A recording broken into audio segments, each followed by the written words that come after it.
of sustainably, ESG, governance, sustainability, and social issues, ESG. So these, the temperature, as you can see, is appropriate, around 27 degrees, and the glasses, as you can see, are glass, and the bags are made of textile. Well, it's not only that.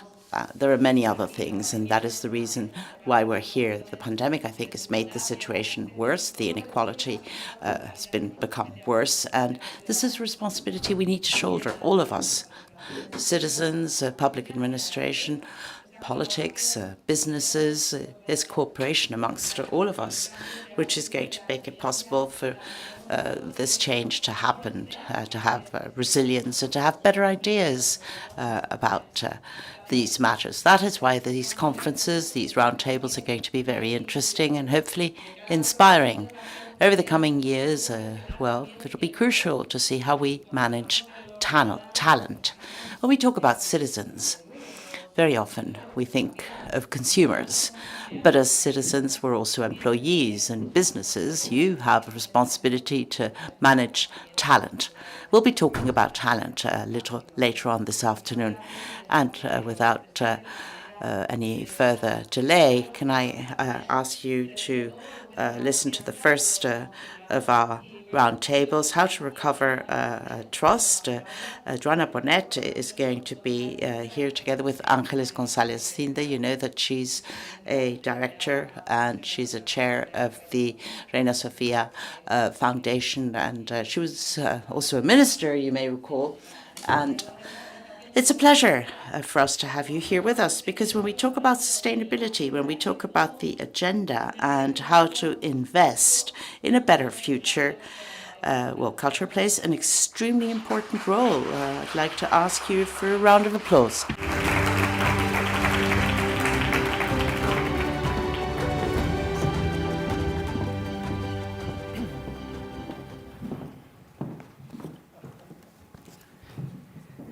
Muy buenas tardes.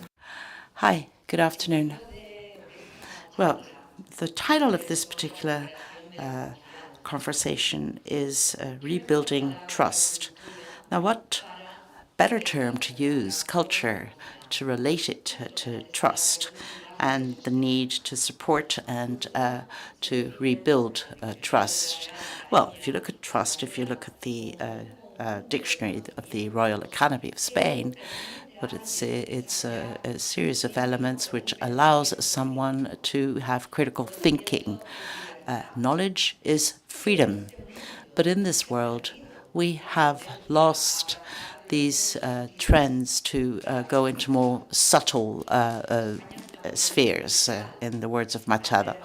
Spain is a cultural environment. It has the largest number of monuments declared cultural heritage behind China and Italy. And the repertory of our immaterial heritage is huge. We have artists, we have names of creators who doubtlessly have also created our modern language: Velázquez, Goya, Rosalía Machado, Arenal, Zambrano. So much talent, so important to see the development of knowledge, of thinking, to forge our identity. But how important is culture today in the official agenda? Is culture present on the scripts of the world? A few days ago, now taking advantage of the fact that the Minister of Education, Mrs. Pilar Alegría, is here, well, the awards, the Planeta Awards, were handed out. And the winner talked about creativeness in classrooms. She was asked to leave in her class in the second class of our secondary education. And she asked the minister that, apart from promoting technological programs, apart from encouraging girls to start careers in STEM and engineering, there is a certain anomaly because culture and knowledge today doesn't seem to be important. But in order to support any kind of development, you need to get a proper structure, a framework which allows you to transform a mentality, to have a clear mentality without additives, without populism, and without deformation. Today, we have one of the very best representatives of this. She was a cultural manager and she is a creator. Ángeles González Sinde, Minister of Culture from 2009 to 2011, the president of the Royal Cinema Academy. No, that's not really true. That's not really true. It's all in your imagination. Well, anyway, Ángeles González Cinda is also a creator, and she's a person who speaks from the heart. Abstract language, pre-packaged messages. She's not interested in that. And so many titles of her films have stood by us. The documentary Madrid 11th of March, El Hijo en la Literatura. She's a person who has been able to think to what extent culture has a value which is not just a social value, but a value which relates to our very life. And let me just refer to a few sentences. Simon Leys, the Diary of Useless Knowledge, says, life is a prison and only the imagination can open your windows. And let me give you another one. Vargas Llosa. Life is a shitstorm where art is our umbrella. Dear Ángeles, well, we live in a society which is in total and complete change, technological revolution, the geopolitical and territorial balance, sustainability, the urgency of sustainability. So to what extent can art and culture play a role in this transition? Hello, thank you. Thank you, Redeya, for inviting me to this conversation, which I know is going to be brief, and I will try to be succinct. Unfortunately, that is not easy because I don't think in 140 digits. But it is true that we are living in a time which is very different, and many years. This transformation, let's see whether it can kind of come to an end, and let's see where we're going, because we keep changing and transforming all the time, and the future's already here, as Radio Futura used to say.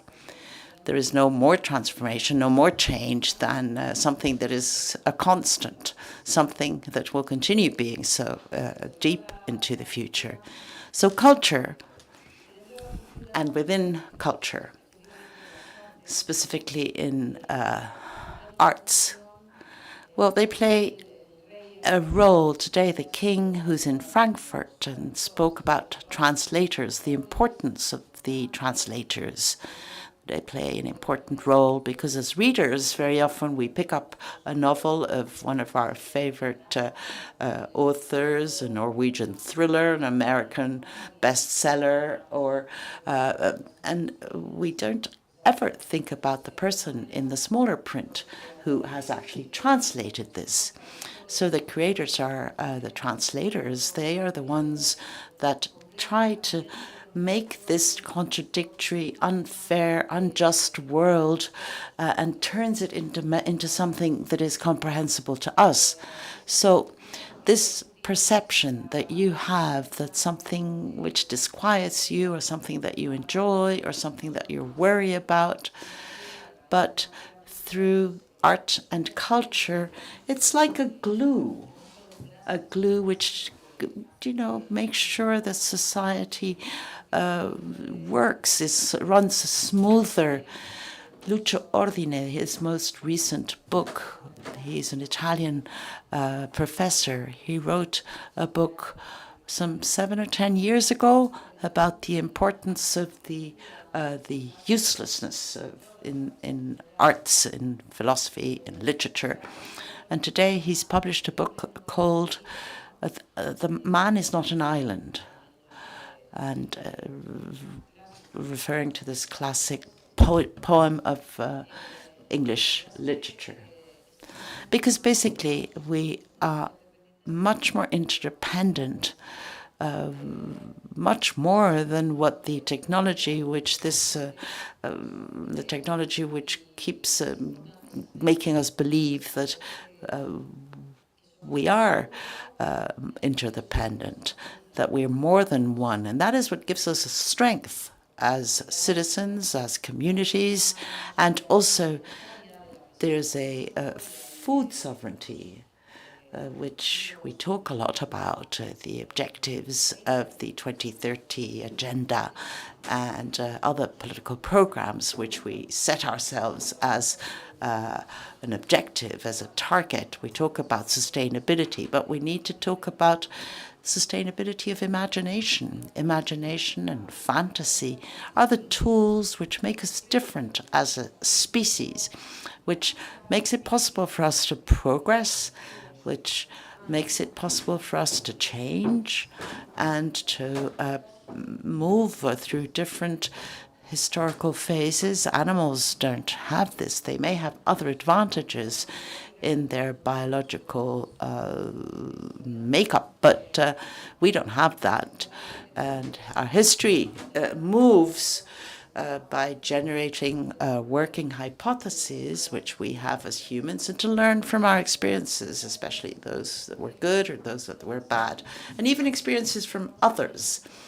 So arts is a survival mechanism, which is basic. That is why they were drawing in the caves, because it played a role to get together, to listen, to learn, and also to feel and to experiment through another individual without necessarily running any danger, especially if you're looking at a hunting scene. Now, all of this, I think, is at the moment under threat.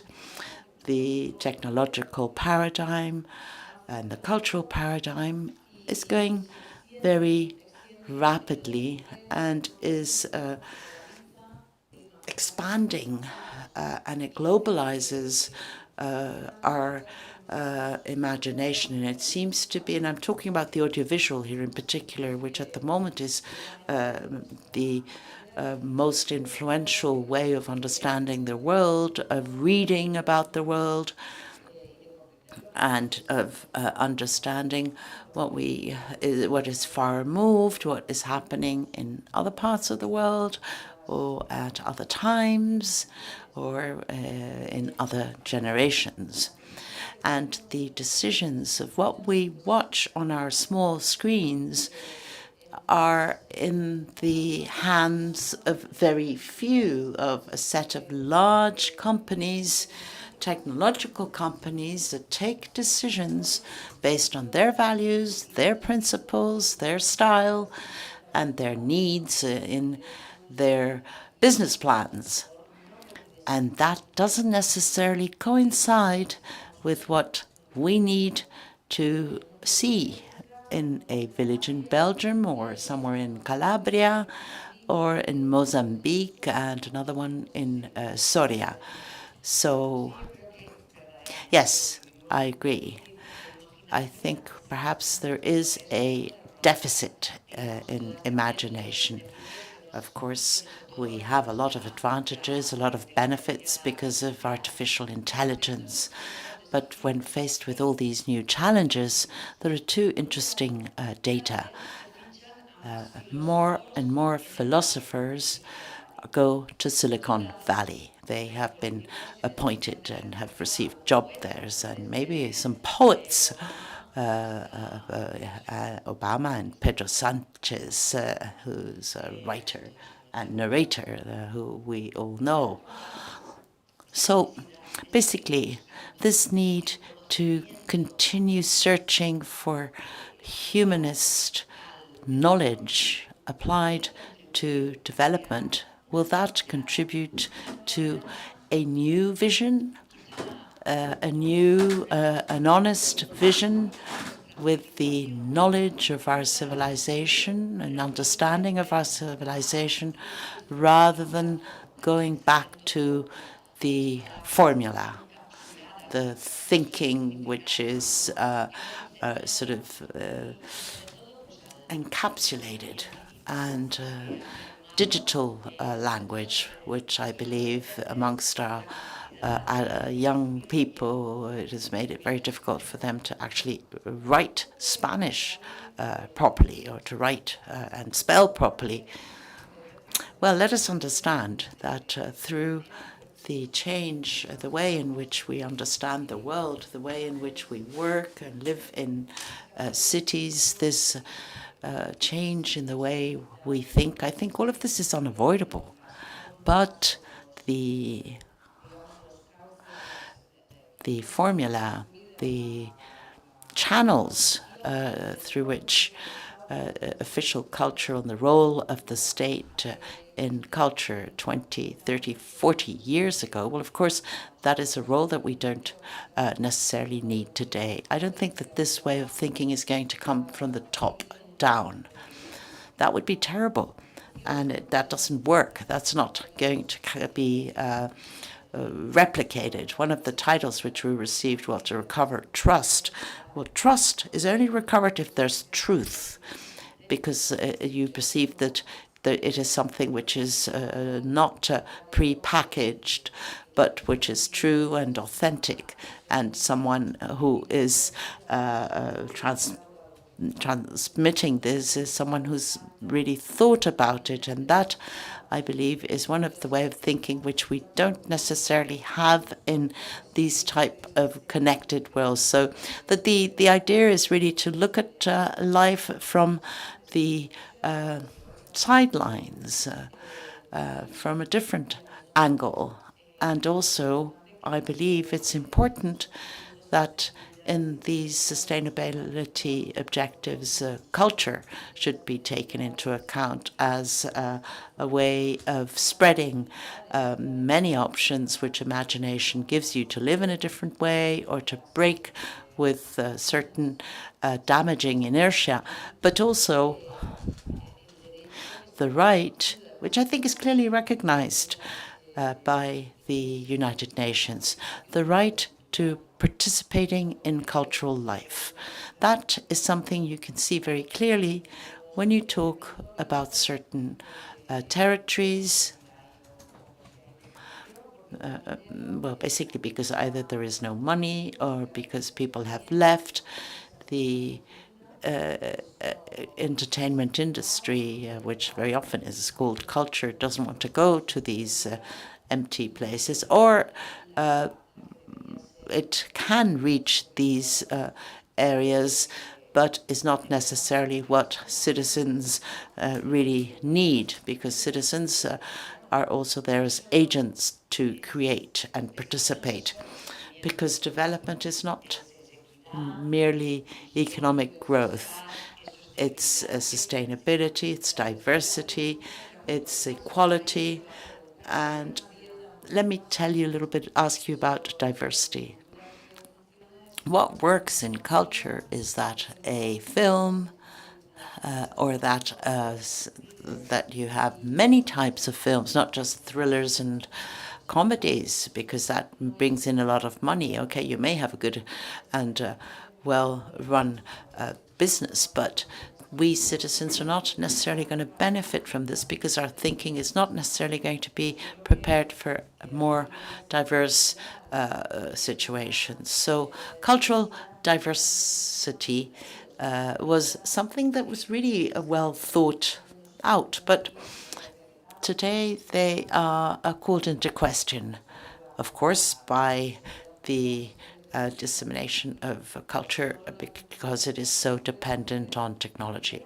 But culture and arts can be a counterweight to power, because power is always not comfortable with art and culture, because culture says things, calls matters into question. So this counterweight is necessary. It has to be there. And it is a different way of looking at things. Sometimes it'll be provocative, sometimes it might be closer to what we feel or what we think, but it does draw your attention to certain points of friction that may exist. And then faced with permanent polarization, this world of yes and no, where there is no gray areas. You just have things, either you like it or you don't. So to what extent can culture promote a more solid, more contrasted set of arguments? Okay, at the moment we are faced with a huge cultural war, which actually takes advantage of this simplification, the simplification of the messages, and the making those messages very simple. It's good for those who want to do marketing and who want to really promote their own thinking, want to. The cultural war at the moment, especially the extreme right, has used this in a very good way. It started in the United States with the Tea Party, and then this was exported quite successfully to Europe. And this clearly shows that it is certainly not something that should be somewhere at the very bottom of our list of priorities, because if we need to use our economic resources to get out of a crisis or to change our energy model, and culture will just leave this aside for the time being. But if you leave this aside, then somebody else is going to take advantage of it. And especially, of course, they're going to be trying to get rid of the principles of democracy, or if the principles of the Renaissance. So I believe that in development, culture needs to show us these paths very clearly, needs to take a torch and guide us, and also to, put. There are more values than just money and markets, and not everything is just bought and sold. And I believe that this is something that art uses: contemporary art, audiovisual, literature, music, dance. It is with all of this, which is perhaps invisible to our eyes, that sort of happens somewhere at a second level, certainly behind what is happening in the newsrooms. So it's 2.4% of GDP expenditure in the area of culture and arts. And if you take intellectual property, it would be 3.2%. And it does actually give work to many people in our country. And therefore, this transformation, which means a change in behaviors, should also have an effect on the cultural industry, so that the cultural industry could also contribute to sustainability, to development, to show us this path. Yes, there's a high cost that countries are paying. Countries pay a high cost if they leave culture behind in the area of strategy, diplomacy, and also their own citizens and population. And you only realize this when you have a country with such a wealthy culture, varied culture. You travel to countries on other continents where maybe they don't have the resources, or they don't have dedicated time and attention to this, and there is nothing that could be referred to as a common culture supported by the public sphere. So I believe that you need to have a lot of people thinking about technology. Technology is important for a country, no doubt, but if you also get others which could hand out an alert, or people from the humanities, I think that this work would be wealthier. Do you think science and humanities are sort of self-exclusive? I think humanities spend a lot more time looking at science rather than the other way around. But that doesn't necessarily worry me. But what does worry me are the boards of the big businesses where the decisions are taken, decisions that affect us all, and that is where it would be really important to get a kind of integration as individuals and as a country, so that we know that we need to defend culture, we need to support culture. I mean, it seems so obvious that I just can't believe that it is not being taken into account, because if you look at our daily life, we look at counter-reform, which was very suspicious of reading, for instance, very suspicious of libraries, and everything needed to be directed from the state and the church. So to break that, well, we're finding it harder than we would have thought.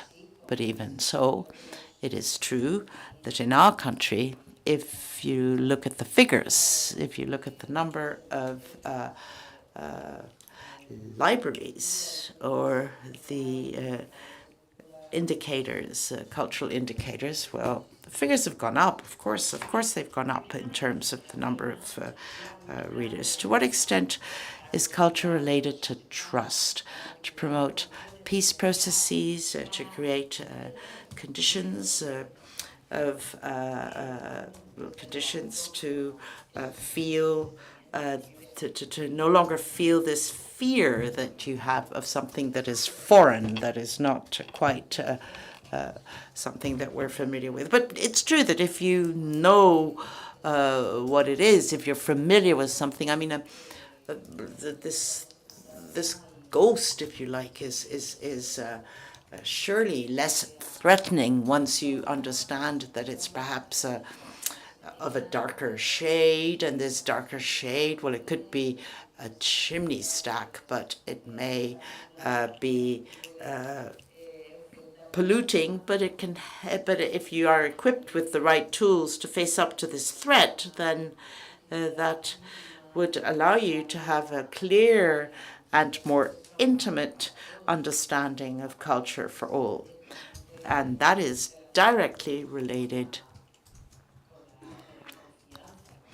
to trust, because the use of imagination, the use of knowledge, the perception of reality of others, it actually helps you with your own realities. Today we're faced with a lack of trust in the institutions.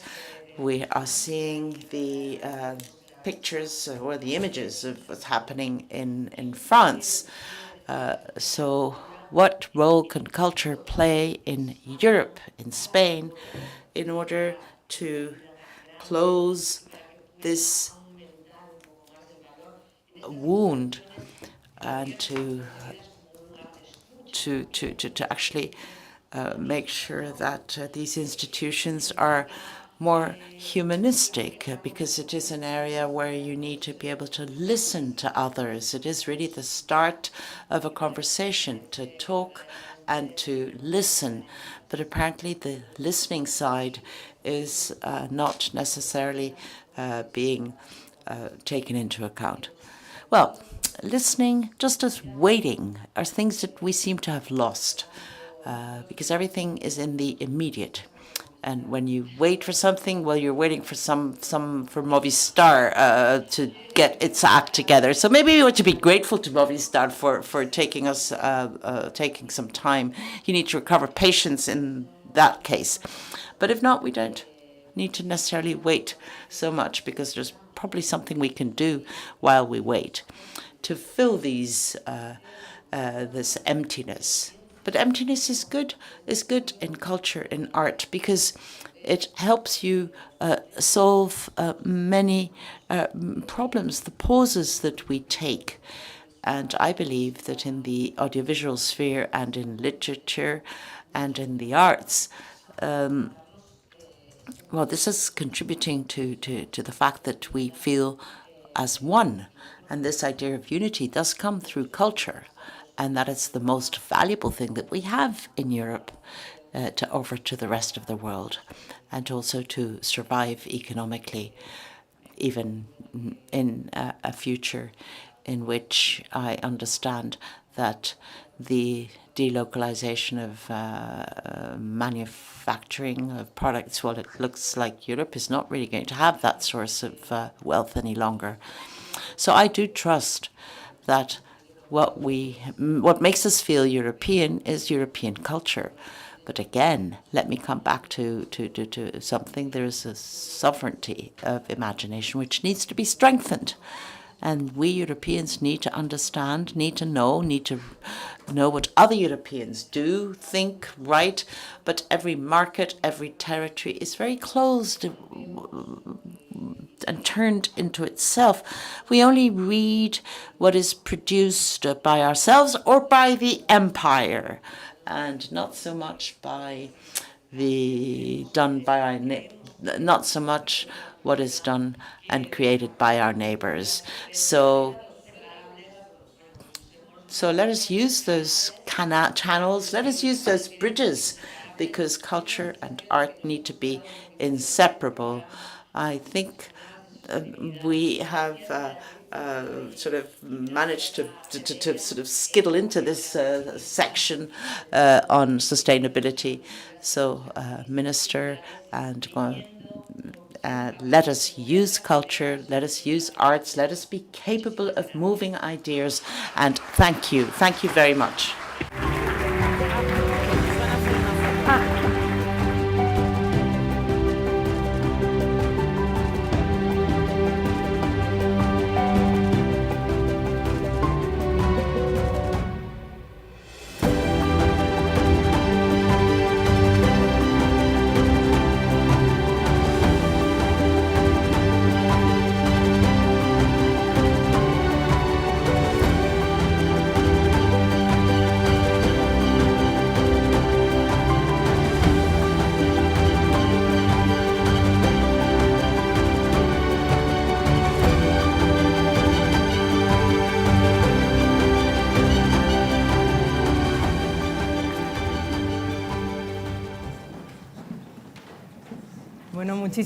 Well, thank you so much, Joanna, and thank you so much to Angeles as well. It was so interesting to listen to you, to those little pearls of thinking for us, a lot of food for thought, which we will pick up on as we move forward to the next conversation entitled Education for Change. You can see there's a lot of people coming in out here.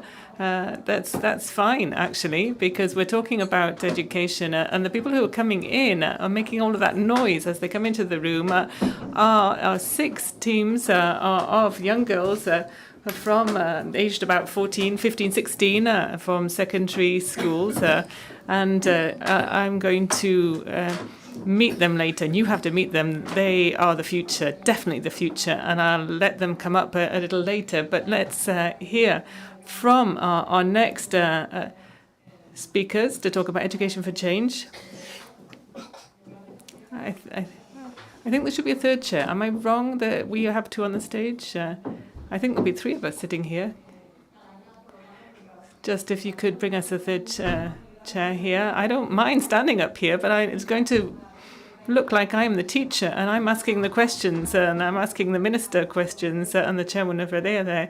But let me introduce you to Pilar Alegría, who's the Minister of Education and Vocational Training in Spain. It's quite often people forget to add on the vocational training to her title when they introduce her. And of course, with her, Beatriz Corredor, the chairwoman over there, the host of a sustainability seminar today. Thank you. Round of applause for them, please.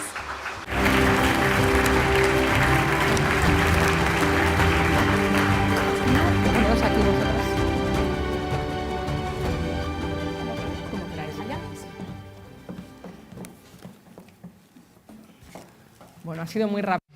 Well, that was quick. It's wonderful to see that you've been able to take your seat so quickly out there in the audience. And thank you to all of you for joining us and being so interested in this seminar, in this particular conversation on education for change. Minister, this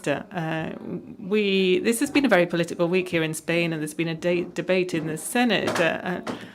And education is always there in the public and private sphere, because our whole future depends on education. And there's a lot of work to be done. I'm sure I don't need to tell you that, Minister.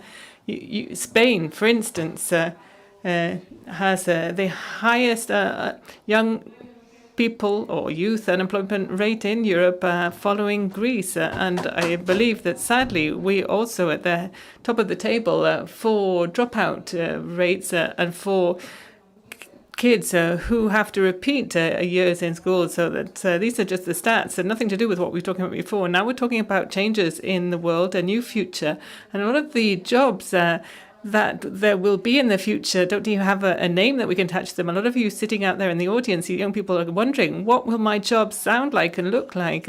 So that's what I'd like to talk to you about. What can we do? How we can really jump in and do what we can to address those big challenges, the dropout rate, vocational training. There's a lot of investment now in vocational training. We also have the challenge of new skills.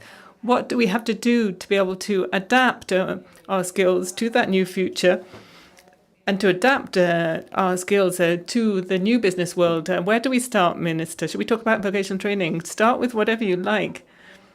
First of all, good afternoon to you. It's a great pleasure for me to be with you, to be part of this reflection forum. It's always really quite a trial to jump in after that wonderful initial session. It was great to hear from Angeles and Joanna. We could have carried on listening to them, and and it's also a feeling that I have that I do feel so honored to be part of this session in this foundation building.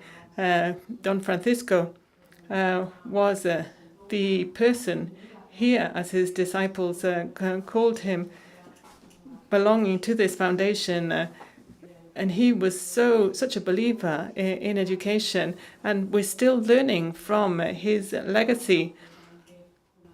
Absolutely essential, such as the free teaching institution here in Spain, and you know that Ramon y Cajal was head of the New Studies movement. I think that was so significant to be able to bring in internationalization into science. And I'd like to thank Beatriz and Radea for organizing these seminars.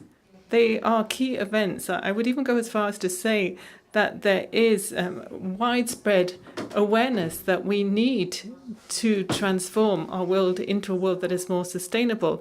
And with that awareness and with that work that has been done and the steps that we are taking, it's absolutely essential that we talk about education too, because we can't imagine the future of any world without talking about education.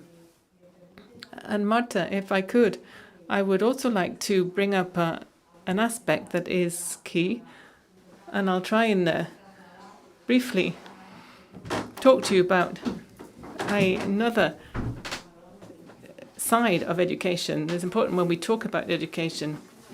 Naturally, logically, the education system in our country has been moving forward very determinedly during this period, trying to move us forward in that transformation process that we have in Spain. And I'm saying that because when Spain became a democracy again, and even later than that, in 1986, when we joined the European Union, we did have some significant shortfalls, a deficit in education. And that is why a discussion forum like this one, a reflection forum like this one, needs to look back and see what we have achieved over the last few years. In the last decade, we have been able to halve early dropout rates in our schools. It's true that the percentage is still very high if you compare us to the average in Europe, but it used to be 26.6%, and it's now 13.3%. So more than 10 percentage points has been the reduction over 10 years. Of course, we want to lower that even more to under 10%. But the important thing today is to follow that positive path that we have taken over the last 10 years. I can give you another important fact or figure. 3 to 6-year-olds in school are in school now in Spain. Nearly all of them, almost 100%, are in school. And we are now one of the 4 leading countries in Europe for infant education. And that is so important for later education. I'm looking around here, the room, and I can see in the audience that there are a lot of secondary school students here, some girls. And let me tell you too, this is positive. We are above the average in the EU and the OECD for female university students. We have a higher figure now than any European average. So quite clearly, our country has followed a path as we have moved and converged towards what is happening in the European Union, and we have to do more there. We have to continue to become more like EU countries. But it's also important, that is important too, but it's also important to see how much progress we have made over the last few years. So that is the initial aspect I wanted to talk about. And when I was listening to other speakers and I talked to Beatriz about these seminars, I did say it's so important to discuss today about this. As we were mentioning a few seconds ago, all of us are quite clearly aware of how important it is to continue this transformation into a more sustainable world. But this is a key moment in time because there are a number of variables. What I mean is that right now, we need to continue to strengthen our education system, include social justice in it, and try to change our productive fabric, our labour market, so we can have higher quality, better quality jobs. I don't want to talk too much about this, but let me tell you what we're doing quite clearly. Number one commitment is to vocational training for us to achieve these goals. And that is the case because I think in Spain we always had a very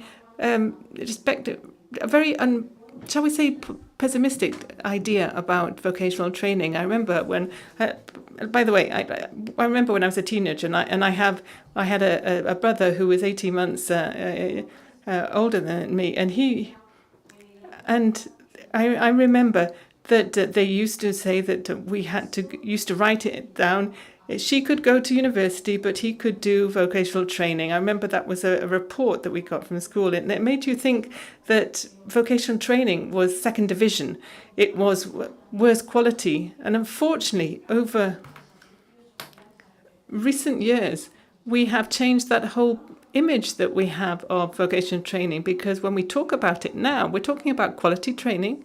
We're talking about training that allows our young people to be taught very well and get the chance to get a better job, a better paid job in the day after tomorrow. And it also means that we can actually respond to the needs of the labour market. They're asking us for higher skilled workers, and there are jobs there. 12% of all of our students are in vocational training when the average is 25%. So we are below that figure. But it's also true that over the last 3 years, there has been an increase, a huge increase in the number of students who are signing up for vocational training courses. Over the last 3 years, 22.5% is the increase in students registering for those vocational training courses. So that's 1 million students that are now getting that training. So this is a key aspect when we discuss this particular challenge that we are facing, vocational training. Furthermore, and I'll try and wrap up here so that Beatriz can say something, we also need to improve the training for the trainers and also for our workers that that are getting that vocational training. And the third aspect, and you were mentioning it just a moment ago, this challenge that we are starting to tackle this first year with our reform of the education system. You know that it has been launched this year. It is a reform that will change gradually, but I can talk about that in a moment with your second and third questions, so Beatriz can also say something. Yes, you're right. We have a lot of questions. So the chairwoman of Redea knows this. She was a minister herself, and she says she knows how dangerous it is to give the floor to any minister and let them talk. I'm at home here, so no problem. Well, actually, it's Pepe's home.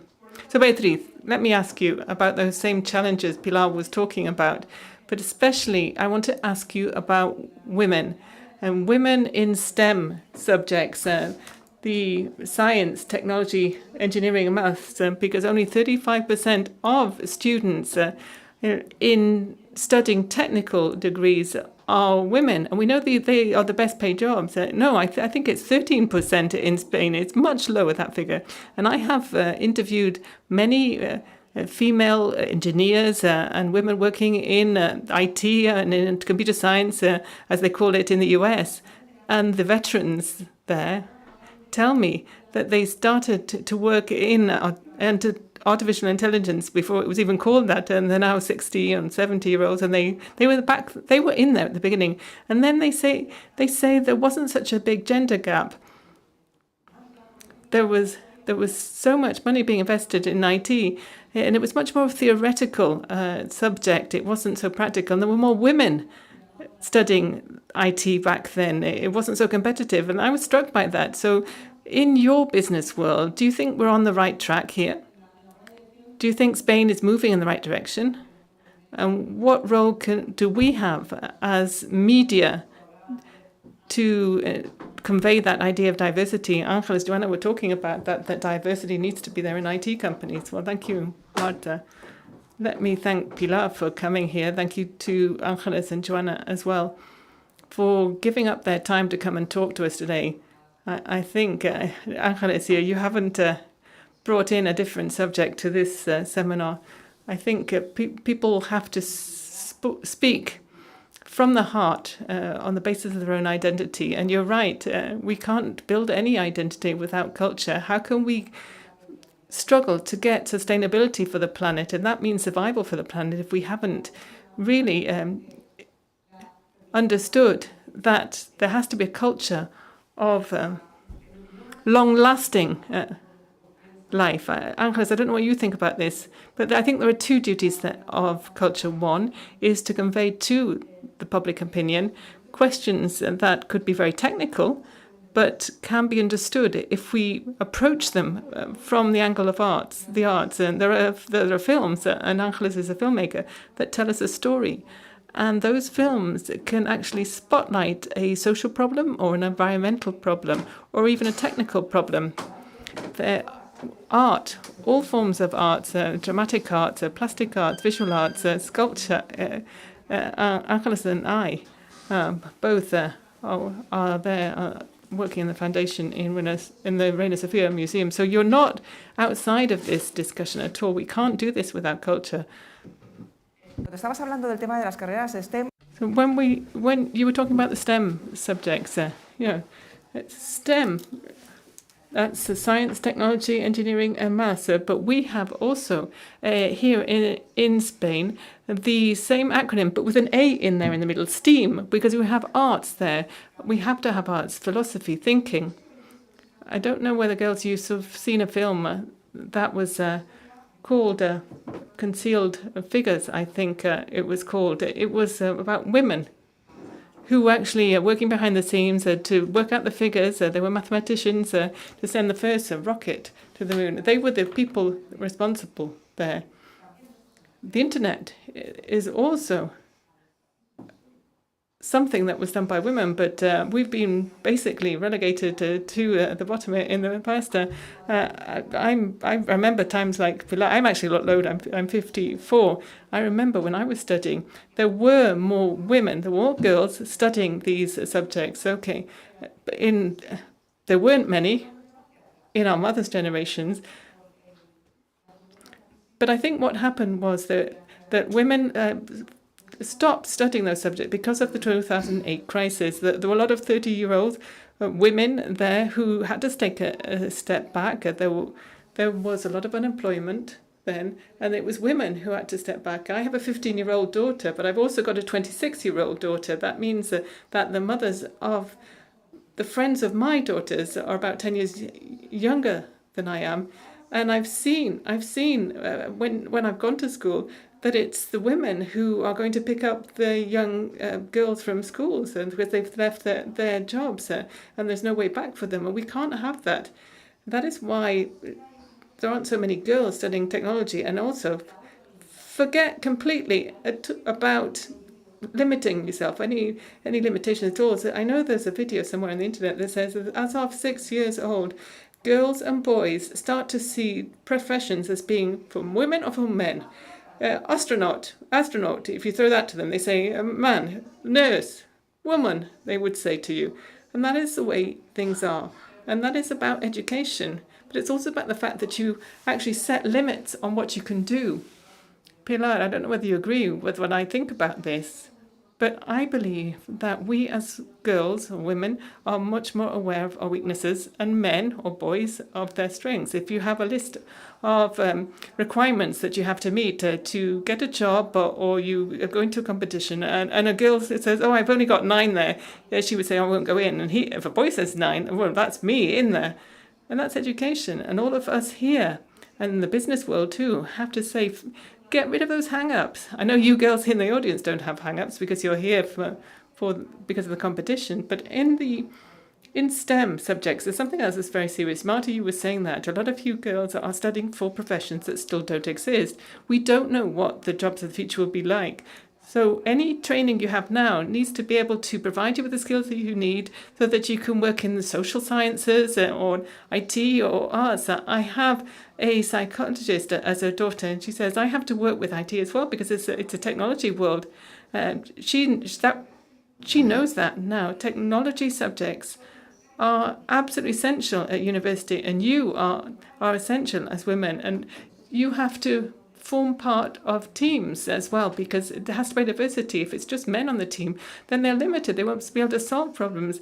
There is female leadership, and this isn't just a question about women, but it's about performance and emotions. It takes into account women, their sentiments. Of course, you have to have the vocational training to back that up. So we're not just talking about science, thinking about laboratories here. We're talking about people and women's contribution to that future world. If you girls weren't studying or don't study those IT subjects that you will need for the jobs in the future, then you will end up in jobs that are not paid as much. You will be not appreciated as much, and in those highly male professions or worlds like robotics or etc., they will always have a higher educational level. That doesn't mean to say that you won't have a problem if you want to go into health sciences.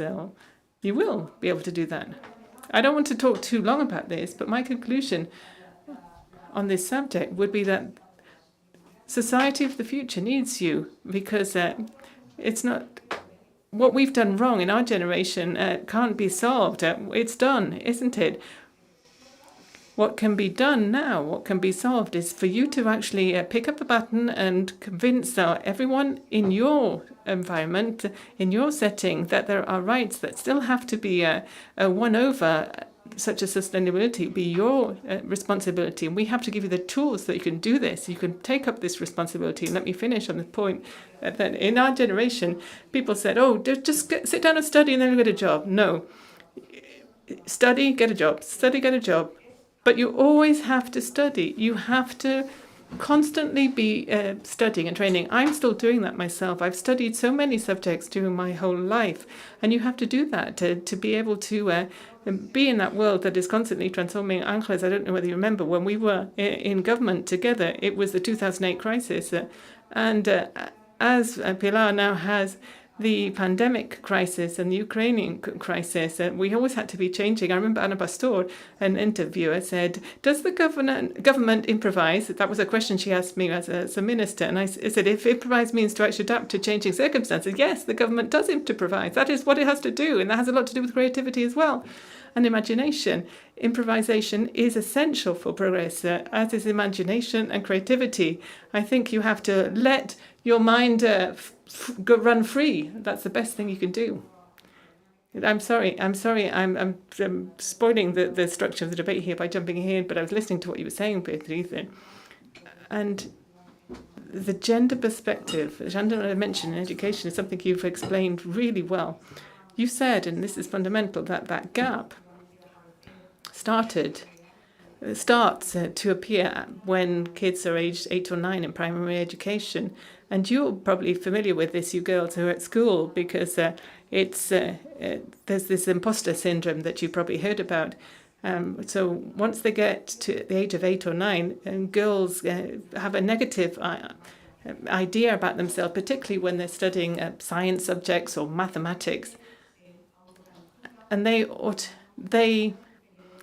rate themselves much lower than they should. That's something they do looking at themselves. And when there's a study for picking out the best girls for mathematics and science, they tend to say that, my score is good or very good, and they never actually decide to score themselves as excellent. So that is why it's so important early on in school life to break away from that negative gender perspective, so that we can really start to close the gap of those differences. That's what we have to do in the early schooling years. I have a question for both of you, because we're running out of time here.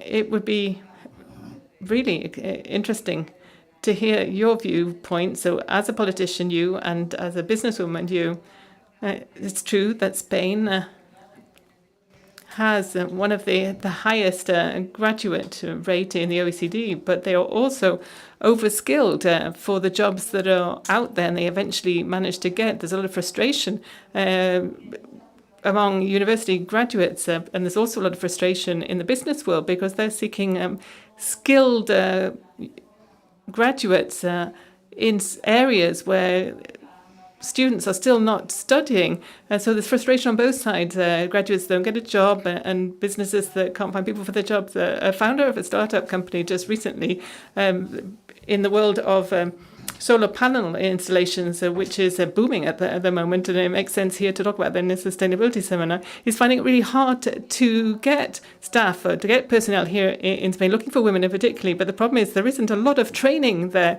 as there is in Germany, for women to install those solar panels on roofs. What can we do to ensure that those companies that are offering good jobs, well-paid jobs, and jobs of the future can find people to fill those jobs, and that are skilled and properly trained for those jobs, and so that graduates also aren't frustrated when they get into the job market and they can't find a job? There's a couple of questions here that I want to pick up on. That statistic that you referred to, and I'm looking at the audience here and seeing a lot of young girls who will continue to study in higher education. You'll do some sort of university degree or further training. But it's important to understand that the unemployment rate for young people who have been in higher education for 2021 is 13.8%, according to the official statistics. It's true that that is a high figure, but fortunately, it's also a figure that has improved over recent years. We have to bear in mind the consequences of the last economic crisis here in Spain that hit young people very hard. Or if we look at the latest active or working age employment study, the unemployment rate affecting young people with higher education qualifications is under 10%. What does this mean? It means with more training, more qualifications, the easier it will be to find better paid jobs, or I can say this in a different way, if you are better trained and get higher qualifications, there will be less chance of being unemployed. And I'm talking here about students that have studied at university or with higher education. They tend to be paid 40% more than those who haven't had that training, and more than 70% more if they've done a PhD or a master's degree. As a country, Spain has to close that gap as much as it can. And Marta, you're right. I am often attending events in which I can talk to lots of companies and businesses who are crying out for more and more technically qualified candidates for their jobs. And that's why I was saying we have to really attach more importance to vocational training to close that gap, to ensure that the young people studying these new technical subjects are there to meet the needs of our productive fabric. And the second aspect that we're also addressing here and trying to resolve, I'll wrap up on this point, through our education reform is how we can use education to adapt to the current circumstances, the world we're living in today. And what I mean is that the key challenge for our education system today is to train our young people for the future and without remaining stuck in the past. And it's not straightforward to be able to do that. And also, we need to improve the training that we have, the quality of the training for our workers. Let me give you some idea of how this works in Spain. The average is about 16 hours of training per worker per year. It's 50 hours per worker per year in Germany. If we can give our workers more training, and we're doing more here in our vocational training system, then they will get that lifelong learning behind the continuing vocational training, and that will be good for the worker, good for the system, and good for the productive sector in Spain. And this was really to complete the answer to that question that you asked us. We don't know what the future will be like, that future that we will have to deal with. But if we have more training, better training for our workers, and if we have new ways of learning throughout our lives with a system in which social justice is present, much more present than before, because I said before, it's one way to continue to work towards the changing world. Is to improve social justice or to offer more opportunities for all through that system of grants and scholarships that I believe right now has an enormous budget. There's a lot of funding there for those grants. So these are all areas and aspects can help us to deal with the new world in better position. Let me talk to you about businesses then and companies. Following on from Pilar, I'm honored to be able to represent a company with a lot of technology in it. We have that basis, and a lot of us have been given training in the company because we haven't had that in industrial engineering training or whatever it is.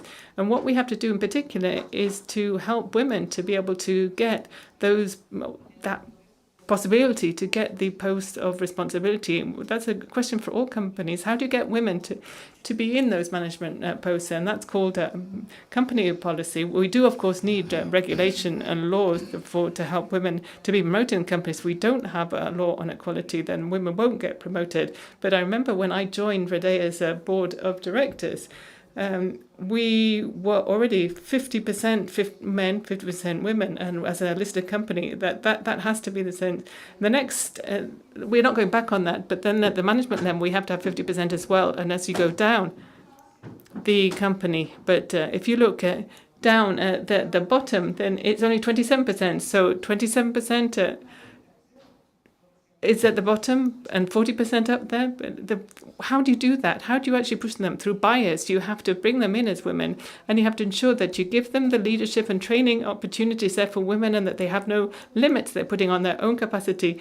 And there has to be this female bias, and that's the only way we get more managers who are women than we have in the rank and file in the company. It's a policy, it's a decision. We also want to foster all of the initiatives that can help women's employability, thinking about diversity.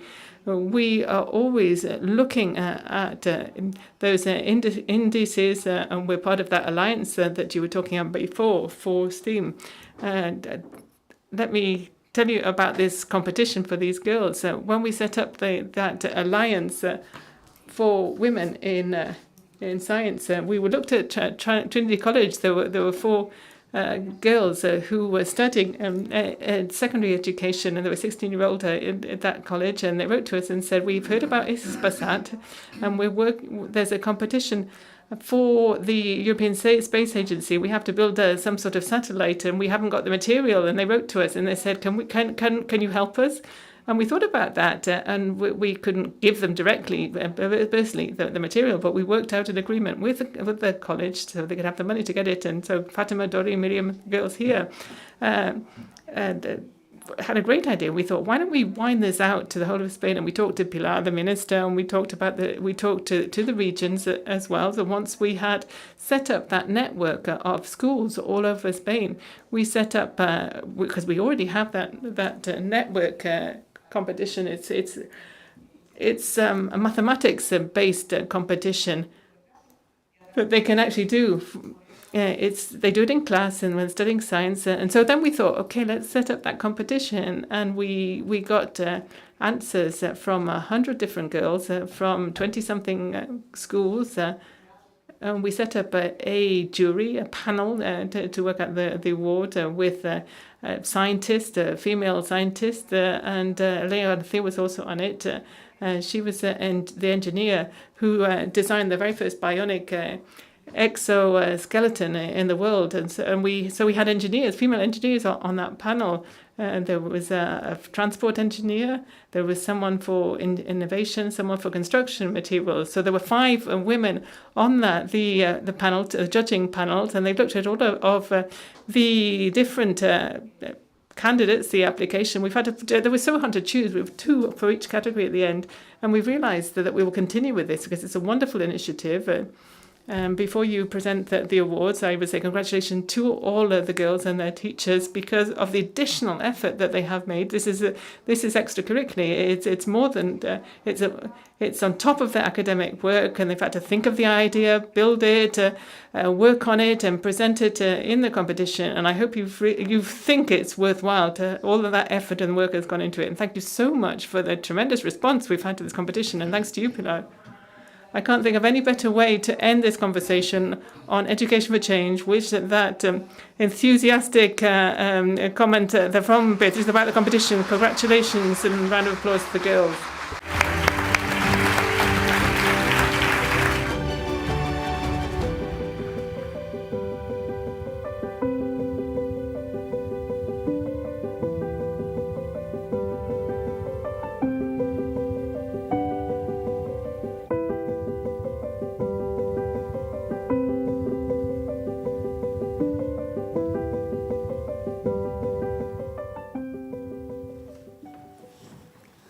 Bueno, pues estáis seguro un poco.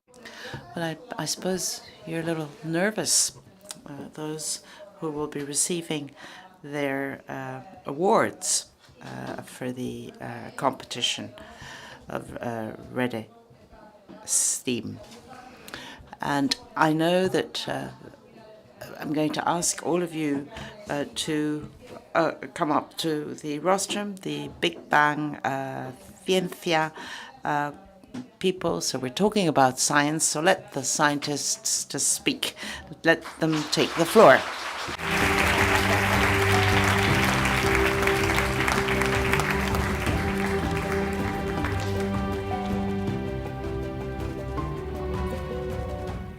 Bueno, muy bien, pues muchísimas gracias. Gracias a todos los. Thank you. Congratulations. So we're going to be talking about the talent that we have here in the room, because we've seen this in the workshops, and it's certainly the future because we're waiting for you girls. You have a lot of talent. So this brings me to the giving of the awards for the Rede STEAM. Rede STEAM is an initiative which has been promoted by Redella with the cooperation of Power to Code. Within the framework of the Alliance, STEAM, not STEM, but STEAM with an A, because we need the A for art, for female talent, girls working in science. And this is an initiative of the Ministry of Education and Vocational Training. So this is for girls to create technological and scientific projects to promote social and environmental sustainability. And that is what we have here today with us. And look, this is just the very first one of these awards, and it has we had about 100 students, pupils from 9 autonomous regions, and we've also been told that it was really, really difficult. The jury had great trouble in deciding who was to be granted this award. Well, I know Beatriz has already mentioned them. We have Elena Garcia, an industrial engineer from Spain. She is at the head of the CSIC group with the first bionic exoskeleton for children. She's also an academician of the Royal Academy of Engineering. And then Carmen Mayoral, she is the head of chemical and nanotechnology departments and processes, and she also is the spokesperson of the Committee on Women in Science. And then we have Eva Pagan, Director General of International Business in Red Eléctrica, Maria Soler, the Director of Engineering and Construction of Red Eléctrica, and Silvia Bruno, CTO of Redebella, and the Director of Innovation of the Innovation and Technological Platform, Elewit. Sorry for reading this out so quickly. So let me now talk about the winners of this competition of Red STEAM. So for those of you who may not know this, the prize are 3,000 euros in a material for the schools, STEAM scientific materials. So this brings me to the winners. The first group, Bioclimatic 2 of the Electric Challenge. Irene Castillo, María Moreno, Ana Muñoz, Rocío Sánchez, Claudia Zafra,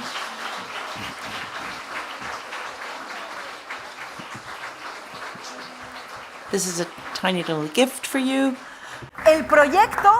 Now, the project is a prototype of sustainable air conditioning to counter the negative effects of climate change. And this is an air conditioning with a water dispenser with a solar panel. So this is from the 3rd year of secondary education.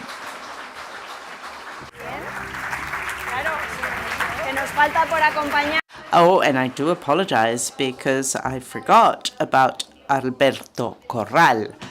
He is the professor, the teacher of the IES Padre Manjón School in Granada.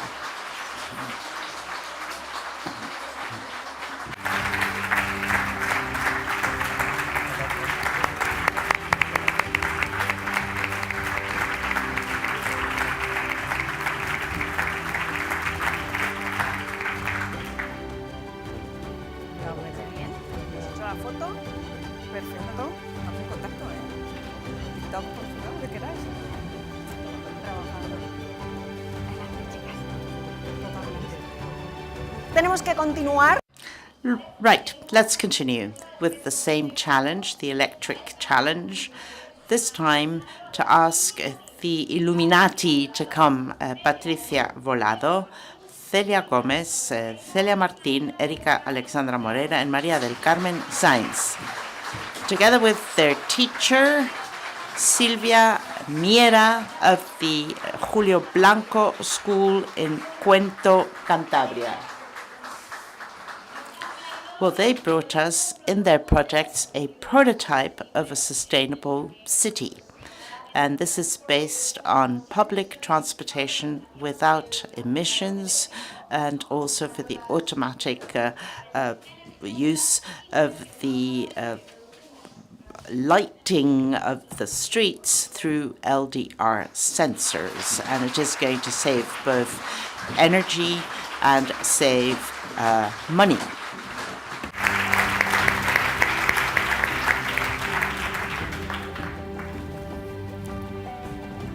Qué maravilla, ¿eh? Genial. Incredible, incredible. So this brings me to sustainable challenge. The first team is the Phoenix bird of the fire of Sierra Bermeja. Clara Fernandez, Claudia Garcia, Alba Guerrero, Sophie Isabel Higgins, and Paula Flores, together with Marcos Naz, their teacher from the Martín Rivero Institute in Ronda, Málaga.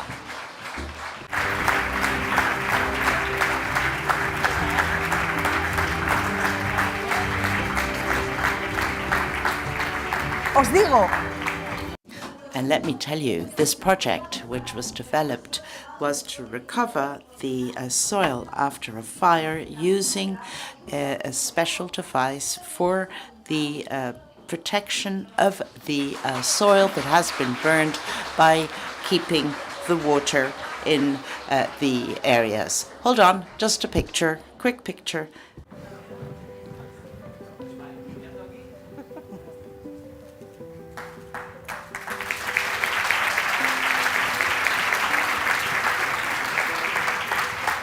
Seguimos. This brings us to the next award, Save Energy, Save the World. Aitana Bartolomé, Anais Chandler, Arela Gil, Chan Li Lin, and Maria Pradas, together with their teacher Esther Sanchez, Mira Sur School in Pinto, here in Madrid.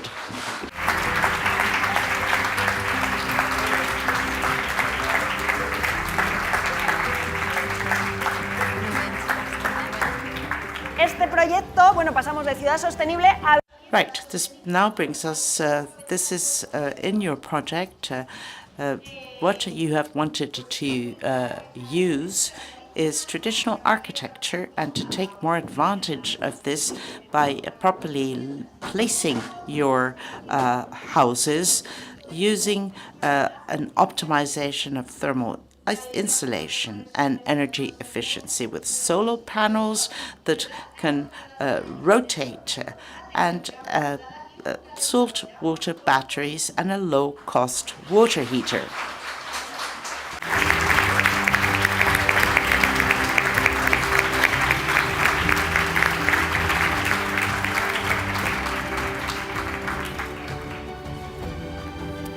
Bien. Right. Now, we have more prizes. The next project is Save Energy, Save the World. No, you've just done... Ay, son las hojas. Disculpadme, disculpadme. Oh, I do apologize. I do apologize. I want to move on to the next one.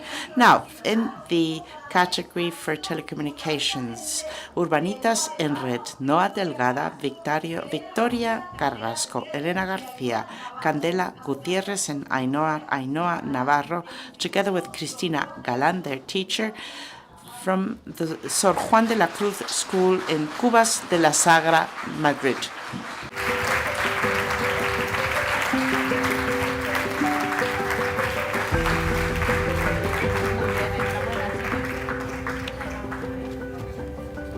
El proyecto es una aplicación. This project is an A-Mina-T application which promotes between teachers, family, and school colleagues the recycling of electronic waste through the use of virtual coins to be used in the cafeteria of the center. I think this must have been a pretty amazing promotion of a project, and the components that are recovered can then be used for the generation of renewable energy.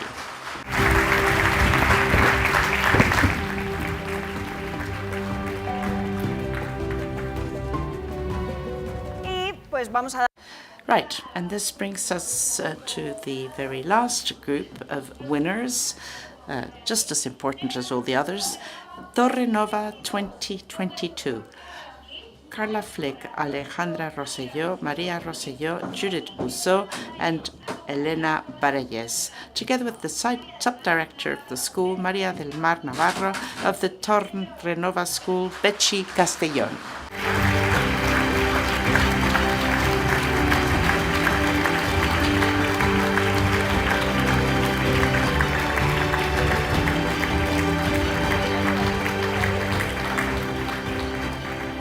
Bueno, ellas nos han traído el...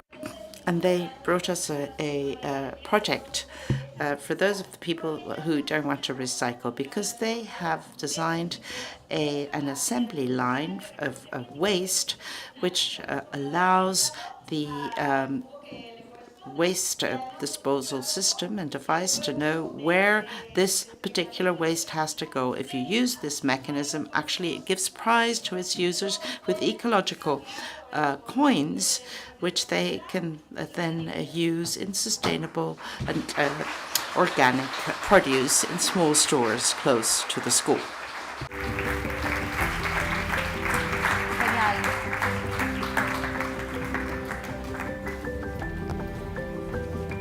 Estupendo, pues enhorabuena.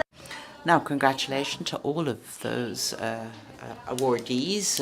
Congratulations. Really continue with all of the work that you've been doing, with the enthusiasm that you've been doing in the STEAM area. And we do expect you to see you in these careers in the future. Thank you. Thank you for your talent.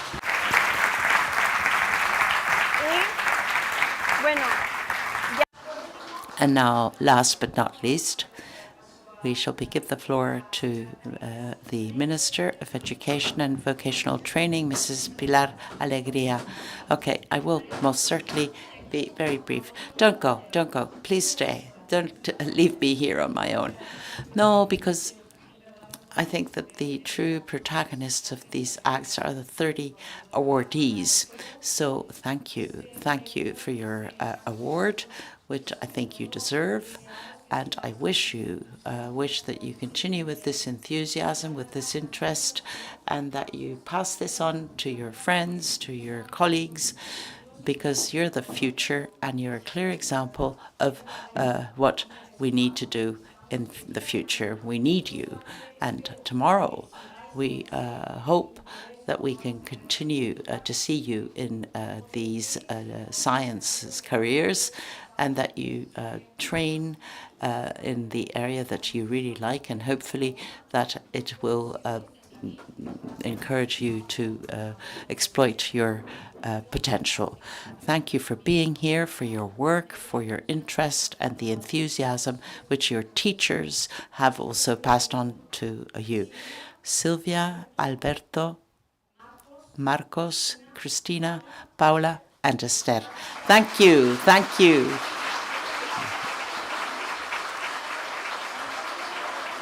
I was trying to remember the names of the teachers, and I thank you so much, because you are also the ones that have made it possible to take advantage of the talent of your pupils. Thank you so much, and thank you for being such a great example.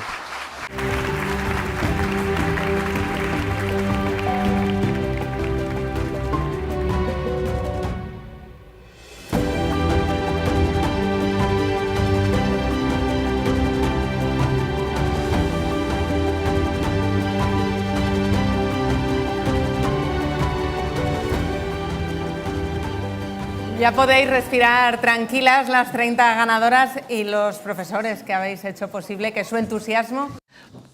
Thank you so much for the incredible success, and I do hope that this will be just the first of very many successes. Thank you to the Minister, Pilar Alegría, for supporting this, and for Eva and Elena of Big Bang Ciencia for helping the girls in the workshop, and let us hope that this will be one of the many projects which they will continue developing for the future, for a better world. And that is what we're going to be talking about now in the next section. The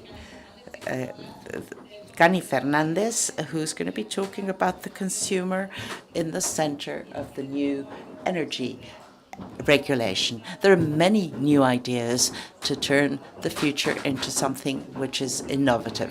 Thank you, Gani Fernandez.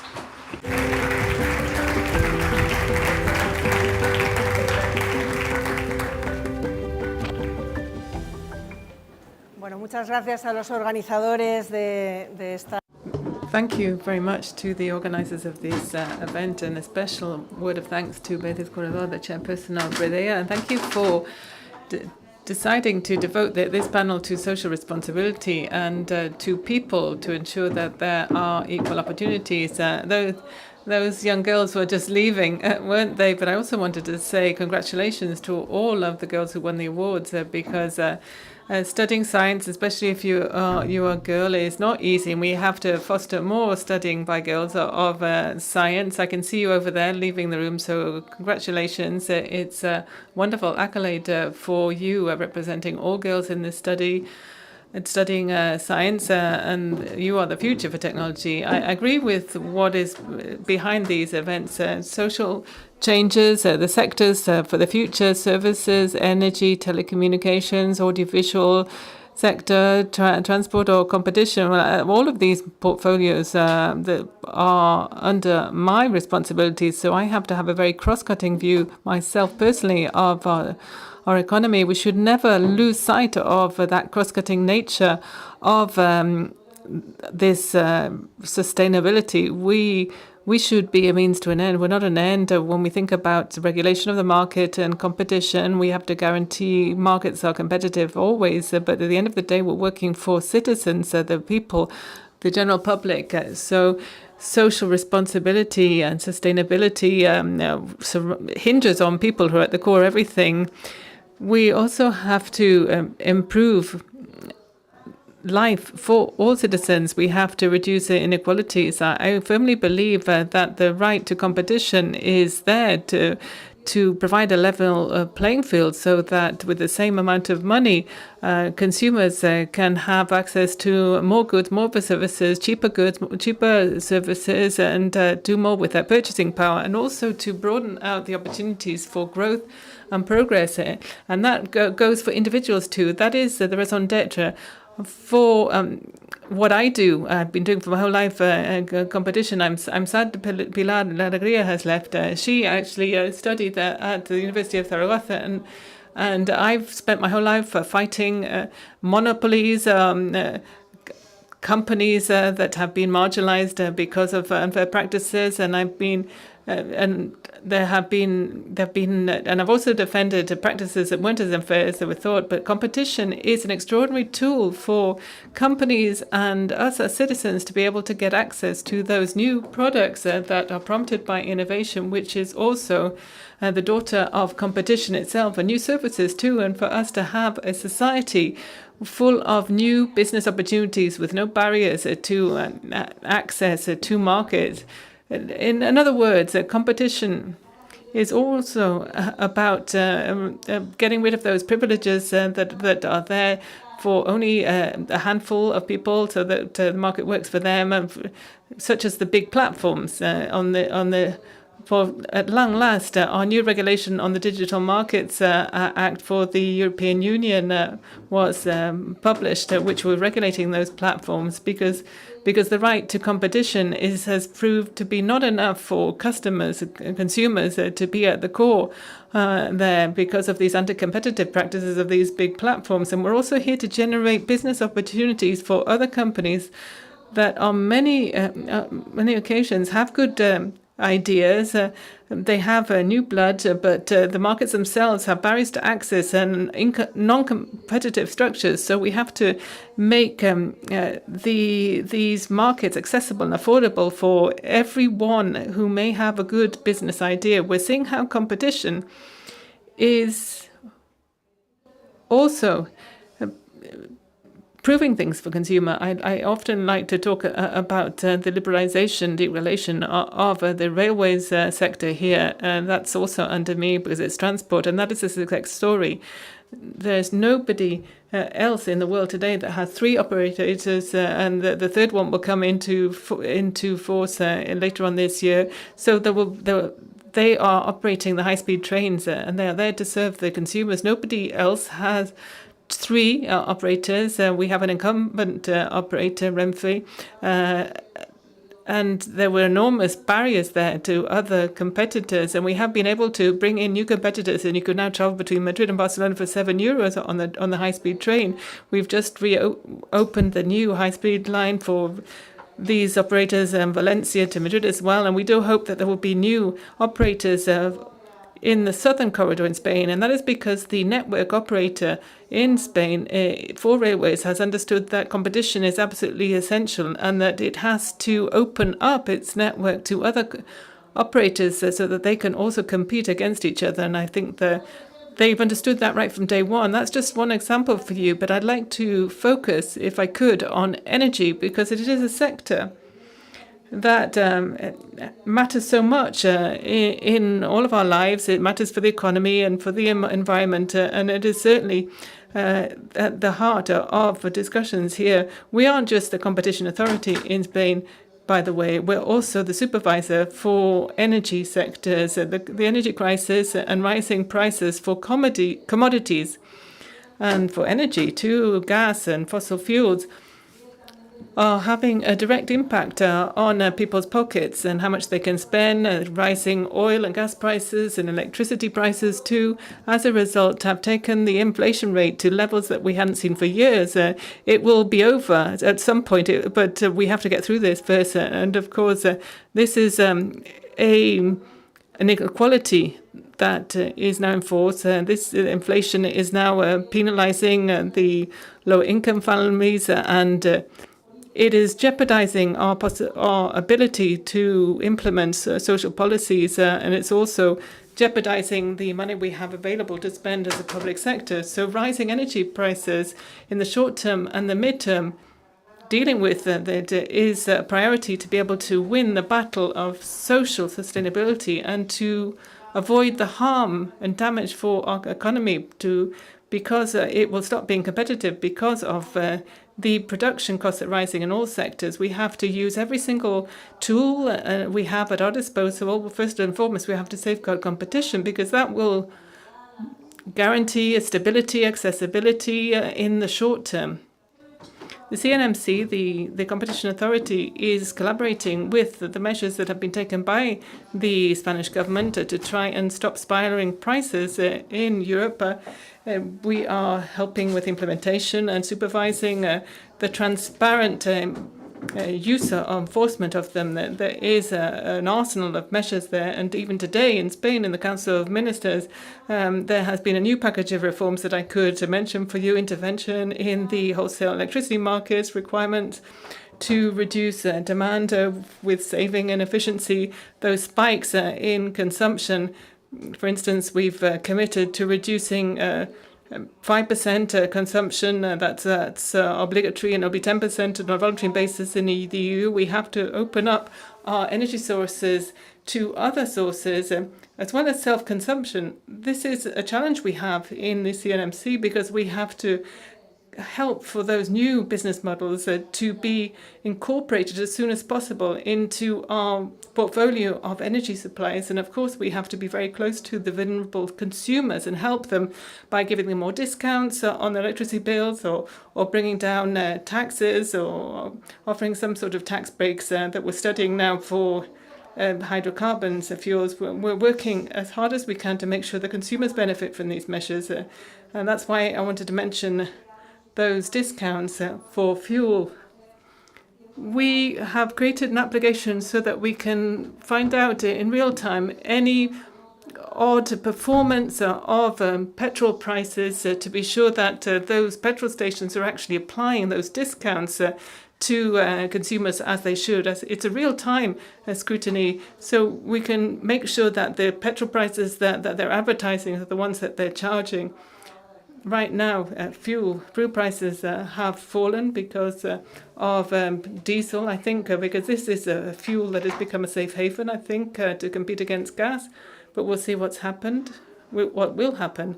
But certainly over the last few days, we have seen a generalized fall in the price of fossil fuels. We're also working to guarantee the gas cap billing, ensure that that is done properly. We have a tool in our website. We have been testing it, and we are happy with the way it's worked up to now. And so that will mean consumers will be able to find out the real value of the adjustment mechanisms that they have to pay for. This is something we'll have to be doing ex post because they will have to see how much they've consumed at the peak moments, and it will depend on whether their market is indexed at all.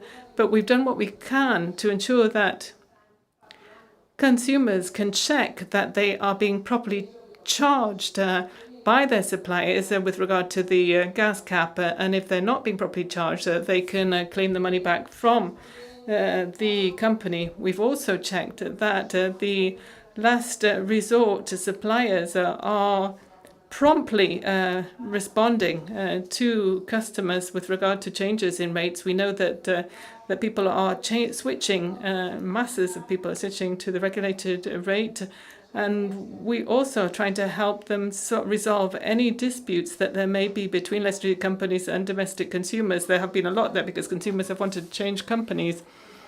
And we have a comparison app for the product. We've been checking what is being offered, because often companies say, look, we have a great product, and you can check on our website and see whether what you're being offered can be equaled elsewhere. We have a QR code that has to be included now on electricity bills. So you can just use a QR code scan, a reader there. You can check it against the adjustment mechanism that we have on the website, which is like a proxy for the prices, and you can check whether it's better or worse than what is on offer in the market. And there's a menu that you can scroll down to see what's on offer. What we're trying is, all in all, to offer is to consumers is basically empowerment, although I don't like the word very much, so that consumers can choose what suits them best because of their own consumption profile, and pay only what they need to pay for the services. Going beyond the short term, and I've been talking about short term now, we're working on structural measures that will favour more competition in the energy sector, so that the product itself, energy, will be more affordable. We're trying to break down all of those regulatory barriers that are stopping the rollout of renewable energy sources. We've preached so much about this that we found that we have less time now to be able to give an answer to companies on their projects. It used to be a month, and now we have to do it in a fortnight, and we have to accept that, of course, and we're very happy about that. We understand that renewable resources have to come online as soon as possible, and we will do what we can. And with Redea, actually, the CNMC has launched a sandbox, a pilot project, to check the voltage in the electricity transmission grid. And thank you very much, Beatriz, for collaborating with us. We've had an excellent relationship there in this project with your teams. It's a project that will prepare us for a massive rollout of renewable energy sources, and we will be able to foster more competition. But we have to be sure, of course, that when the connections are in place, that they work, and that they work well. Moreover, and this is also important, we're working to ensure that the potential advantages of renewables will be shared out among all consumers. Better prices, more access to services, and more benefits. The latest self-consumption figures are showing us that this is something that consumers are getting into, particularly those consumers that see it as that have more money to invest, or this has meant an exponential change in the facilities that we have for self-consumption since 2021. We're seeing them all over the place. Supermarkets have put in renewable sources there, industrial buildings. And now we have to make sure that those blocks of flats where you have lots of residents living can also put those panels on their buildings. We've seen that in Germany such a lot, but that's because people live in in houses, don't they? That just one-family houses.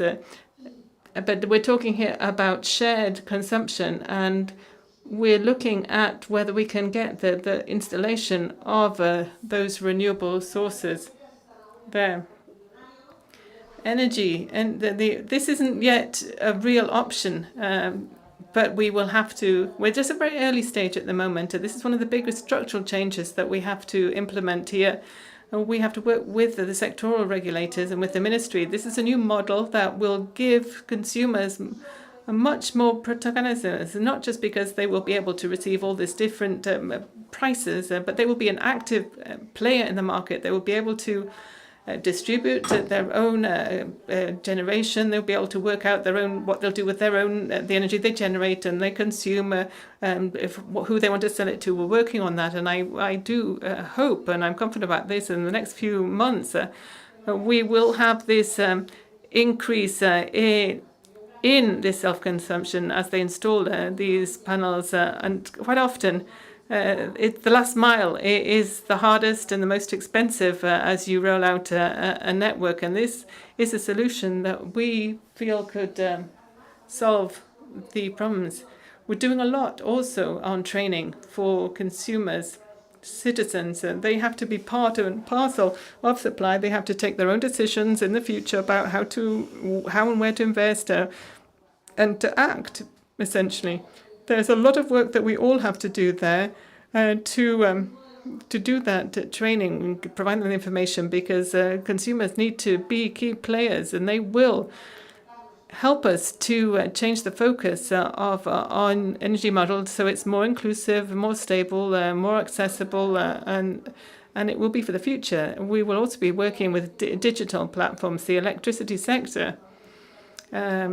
It's with the meters that they have. A lot of these, and then it's been very quick, I think, if you compare it to the gas system. And that will mean we'll be able to actually schedule consumption and generation in real time. It's important for our networks and our grids to be working at top performance.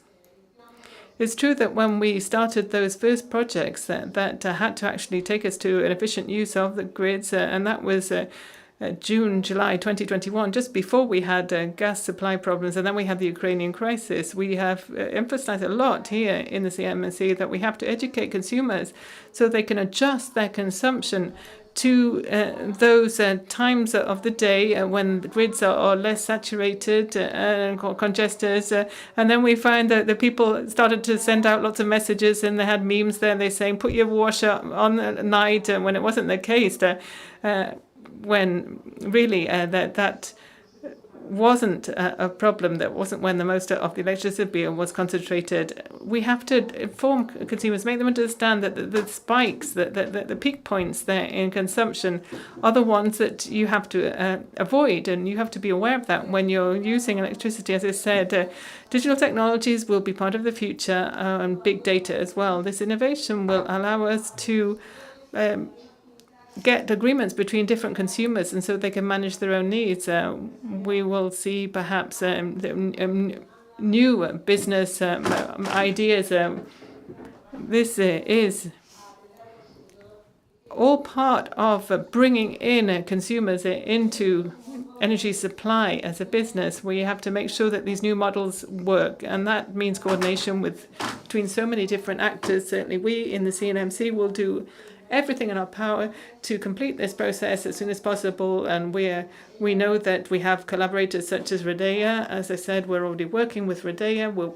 We would also ask other companies and consumers themselves to be engaged in this transition. All in all, energy is a pillar for economic growth in the world, and in Spain we need to seek common solutions within the EU to be able to tackle that threat from Russia.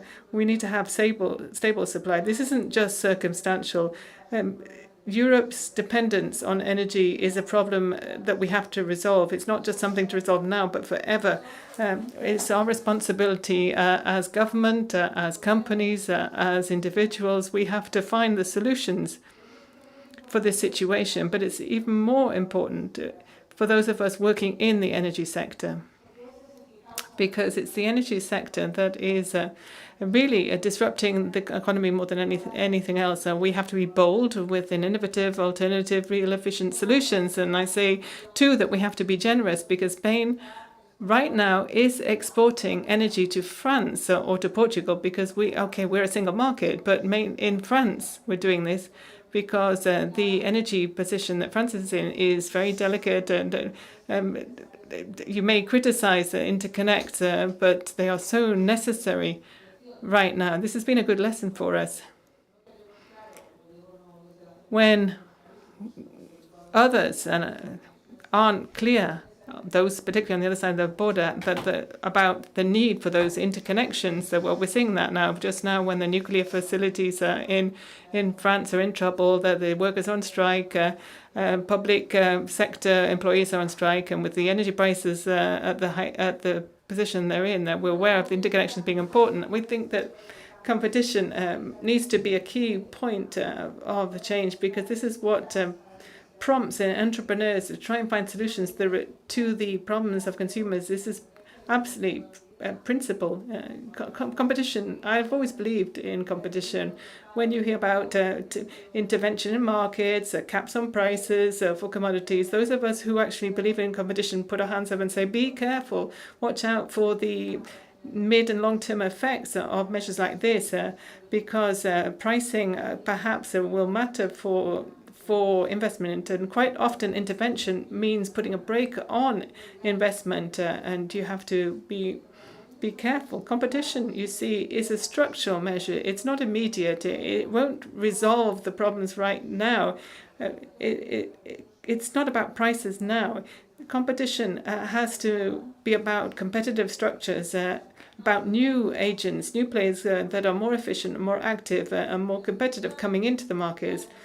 All in all, then, competition is a structural measure, as I was saying, but it also has a component. I started off my presentation talking about this. It has a social component because it helps with economic growth and it helps to combat inequality. I think I should stop at that point.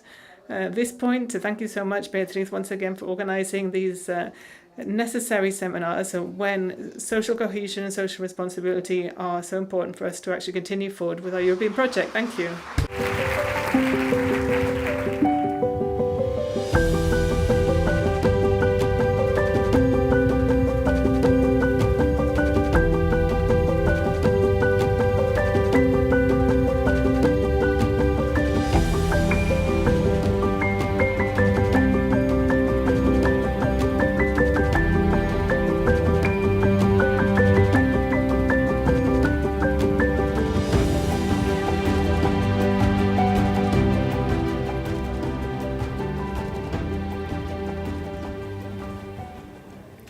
Muchísimas gracias. Thank you. Thank you so much, Connie, for this presentation. Well, the importance which company and competition obviously has in the social sphere. So we're going to be talking about the social sphere, solutions for the social change. Pablo Blázquez, I can see him. Pablo, please come up front, come to the rostrum. He is the founder of Ethics, and he's giving us some very interesting clues of where the future is going. So together with Pablo, we will have Socorro Fernández. She is Councillor of Redella. Montse Moliner, she's the chair of Foretic, and Gonzalo Fanjul, the director of innovation in ES.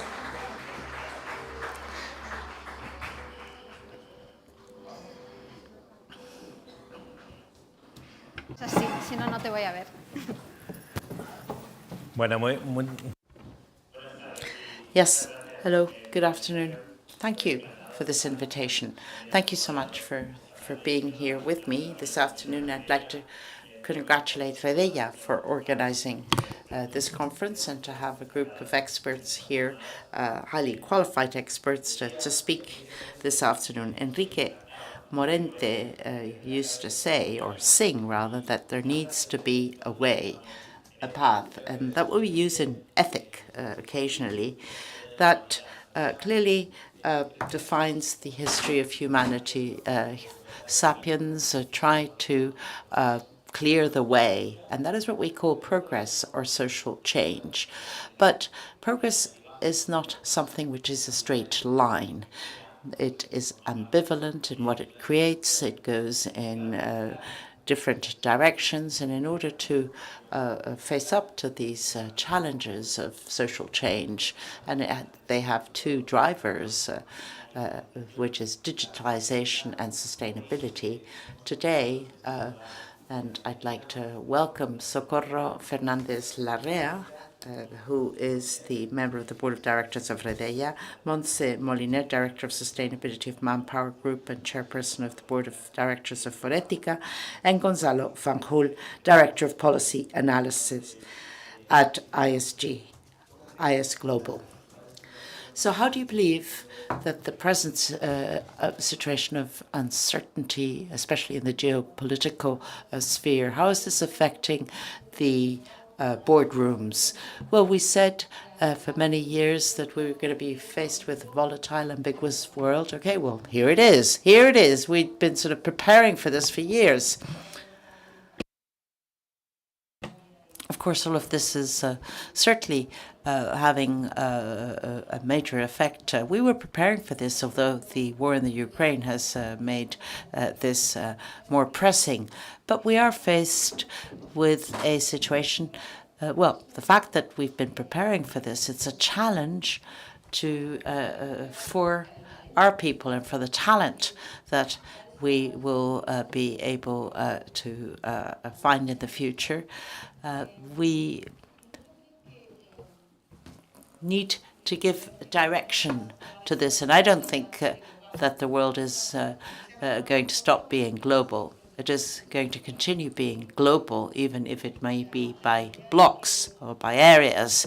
So the idea that talent is global, well, I think that idea is going to continue existing, and to give this security in a changing world, and which leads to fears, especially because of the most recent developments. I think this may give companies an opportunity to give feelings of safety to the talents.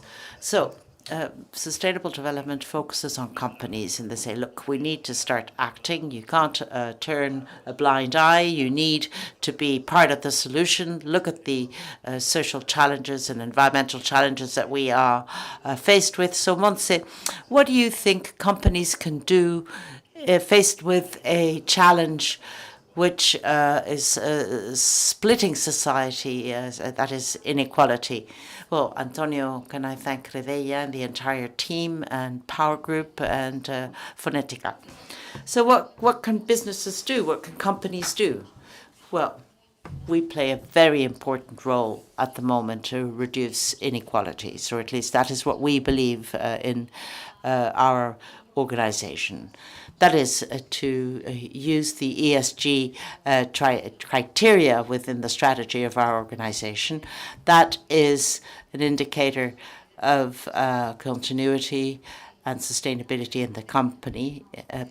Before the pandemic, where we had not digitalized, all businesses must have digitalized, and if they haven't, then they're having a hard time at the moment. But we need to get all the ESG strategies into our daily activities. If not, we're going to have great difficulty. So what is the role of the company? Well, you need to place a human being in the center. We've been saying this a lot, but this is the case in the most recent crises which we have been faced with, and since the recoveries from Manpower Group in Davos, we presented a report where the most recent recoveries come in the form of a K.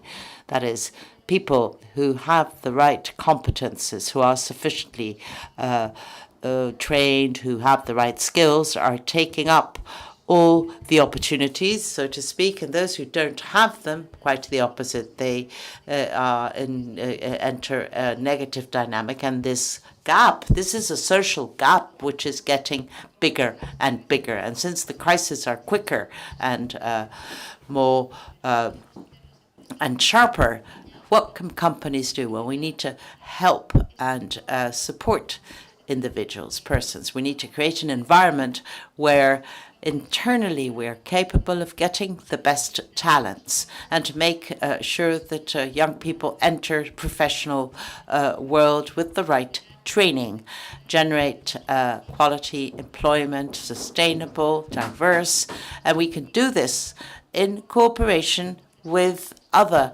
institutions through alliances and with public administration, as was said by the minister just a little while ago, that is to develop curricula at a school or university level so that very rapidly the students can start working, and it is up to the companies to decide what is needed for the future so that we can get this curricula. And then once the people are in the company, we need to make sure that they get to these ongoing training and that they get individual responsibility in terms of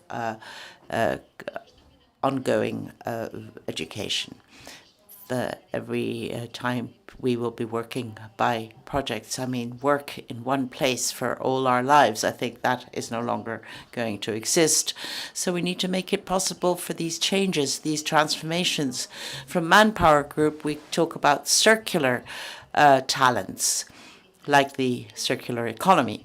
That is to facilitate this cycle of talent so that at the end of the day, the individual will not be obsolete once they reach a certain age. So we're talking about employability for society so that you can change your jobs, you can change companies, you can change sectors, but to generate these skills. This on the part of the company. And then we need to do this in cooperation with alliances between companies to create social projects and also public-private partnerships or alliances, and that this can have a social impact. I don't know whether I've gone at great length. So public-private partnerships. We've talked about that, and then also the sustainability policies for businesses. Gonzalo, do you think that we are learning from these different crises we're faced with, the pandemic, the climate emergency, refugee crises? Are we prepared for the risks which may appear? Well, thank you. Thank you for this invitation. Well, I'm quite convinced that, yes, we are learning. And from the point of view of global health, which is one of the areas in which I work over the last 2 years, what has happened has been totally revolutionary, because we've seen an exponential increase in the health expenditure, not only in developed countries, but also in developing countries. And we've seen a scientific revolution with the vaccine coming onto the market within the period of 12 months, and that has really been very fast compared to previous vaccines. We've also seen new institutions, COVAX, for the distribution of diagnostics and vaccines, and an agreement on a global agreement on pandemics, which is being developed at the moment. And health is no longer an expense. It's not just an exercise of charity or of society understands that investment in health is really a question of security for the individual and for the state. So if this is a change in narrative, and if we can make sure that this change in narrative should be properly cemented. Of course, we have the conflict, the energy crisis, the food crisis, and everything else. But if at least we can get this narrative as health to be seen as an investment, I think we will have gained a lot. And then, of course, we have a very clearly defined agenda, a fiscal effort by countries and businesses. This is another place where businesses can actually help a lot. And this is also implies an exercise in which we conceived innovation in the past should be less dependent on criteria of intellectual property, but it should be the role of the public sector is fundamental in order to make sure that this innovation goes in a certain direction. And this is not just for the developed world, but also for developing countries. And we'll be creating a proper framework, an infrastructure which is legal and humane, which will help us to face up to the next systemic risk in the area of health. It could be an infectious disease. We will have new risks of this zoonotic type of disease. But if a year ago we would have been told that we would be faced with the disasters, a nuclear disaster or a chemical accident or the extreme heat waves in the summer, the crises in Africa, we're faced with many crises. And as a society, we need to be well prepared, and this means that there has to be an intervention by the public and the private sector, much more pronounced than in the past. In ethic, we always say that progress without humanism is not progress. Now we're faced with digital revolution and a very rapid technological change, and we talk a lot about people need to be at the heart of this, at the core of this. Socorro, can I ask you, how can we put this in practice? Well, let me just start by saying that this just has to be done. If you have the individuals and the strategies of your business, of your company, everything will be focusing on the people working in your company. Very often it is said, well, a lot of technology is going to mean a problem in the area of employment. That is absolutely untrue, because if in a company you decide that technology is going to make a lot of people redundant, you're completely wrong. If you have an excellent team, well, technology, what it's going to do is that they're going to be working much better, that they will be much more productive, that they're much more efficient, and that at the end of the day, they will be working a lot better than before. That is the idea. You need to turn around the idea. People say, well, the robots are the enemies of employment. No, quite the opposite. You need to use technology so that people can work in a better way, better communicated, better trained, and that their lives can be better because the efficiency and efficacy of their work is much, much higher. So turn round this idea, and so therefore people need to be at the very heart of the strategies of the business. People are the pillars of the strategic plan of your company, and everything rotates around them. And of course once you decide where you want to go, in what direction you want to go in, because it's consistent with your values, well, then you decide to develop a series of plans and you put this into practice and you measure this. You measure to improve. You measure and compare with your peers in the market. So basically, your main resource are the people that work with you. Monse, Gonzalo, what do you think? This challenge, digital transformation. I'm just asking you to answer the same question. Socorro, I like what you said. I had a teacher, a professor at university who said that, well, he had a sentence which I really, really liked. He said, even if we have a sort of Star Wars evolution with robotics, well, a haircut is still a haircut.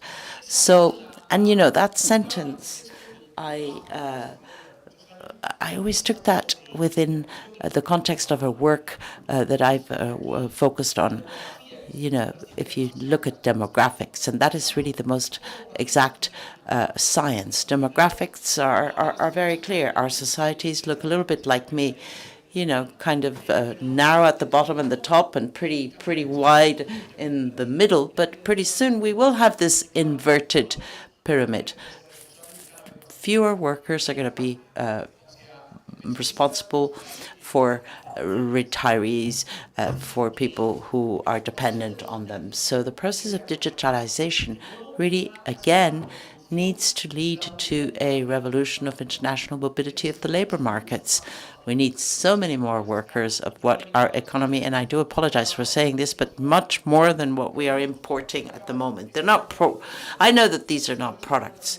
We talk about migration as a humanitarian phenomenon, and I know that this is growing, but 9 out of 10 people who live on the planet who are migrants are not refugees, they are workers. So we're talking about a labor market, and Spain really needs this. If you look at the Office of the forecasts for the future, 150,000 people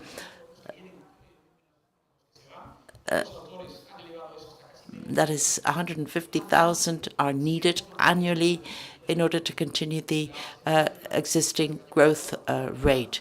Last year, we needed 700,000 people, which our market doesn't have, in order to start working on the next generation projects. I talked to one businessman who said that a project leader on a construction site was a bit like a unicorn because they were impossible to find. So.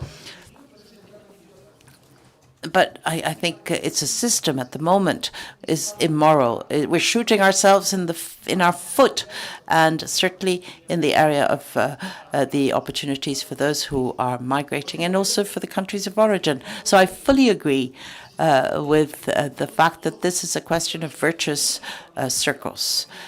The creation of a new labor market and the introduction of more digitalization, where more people have opportunities with rights, not just a question of social dumping, of internal delocalization within our own countries, which is happening in Almeria, for instance, where you have markets of semi-slavery, outside labor inspection. No. That cannot continue. It needs to be something which is much more innovative than what we have at the moment.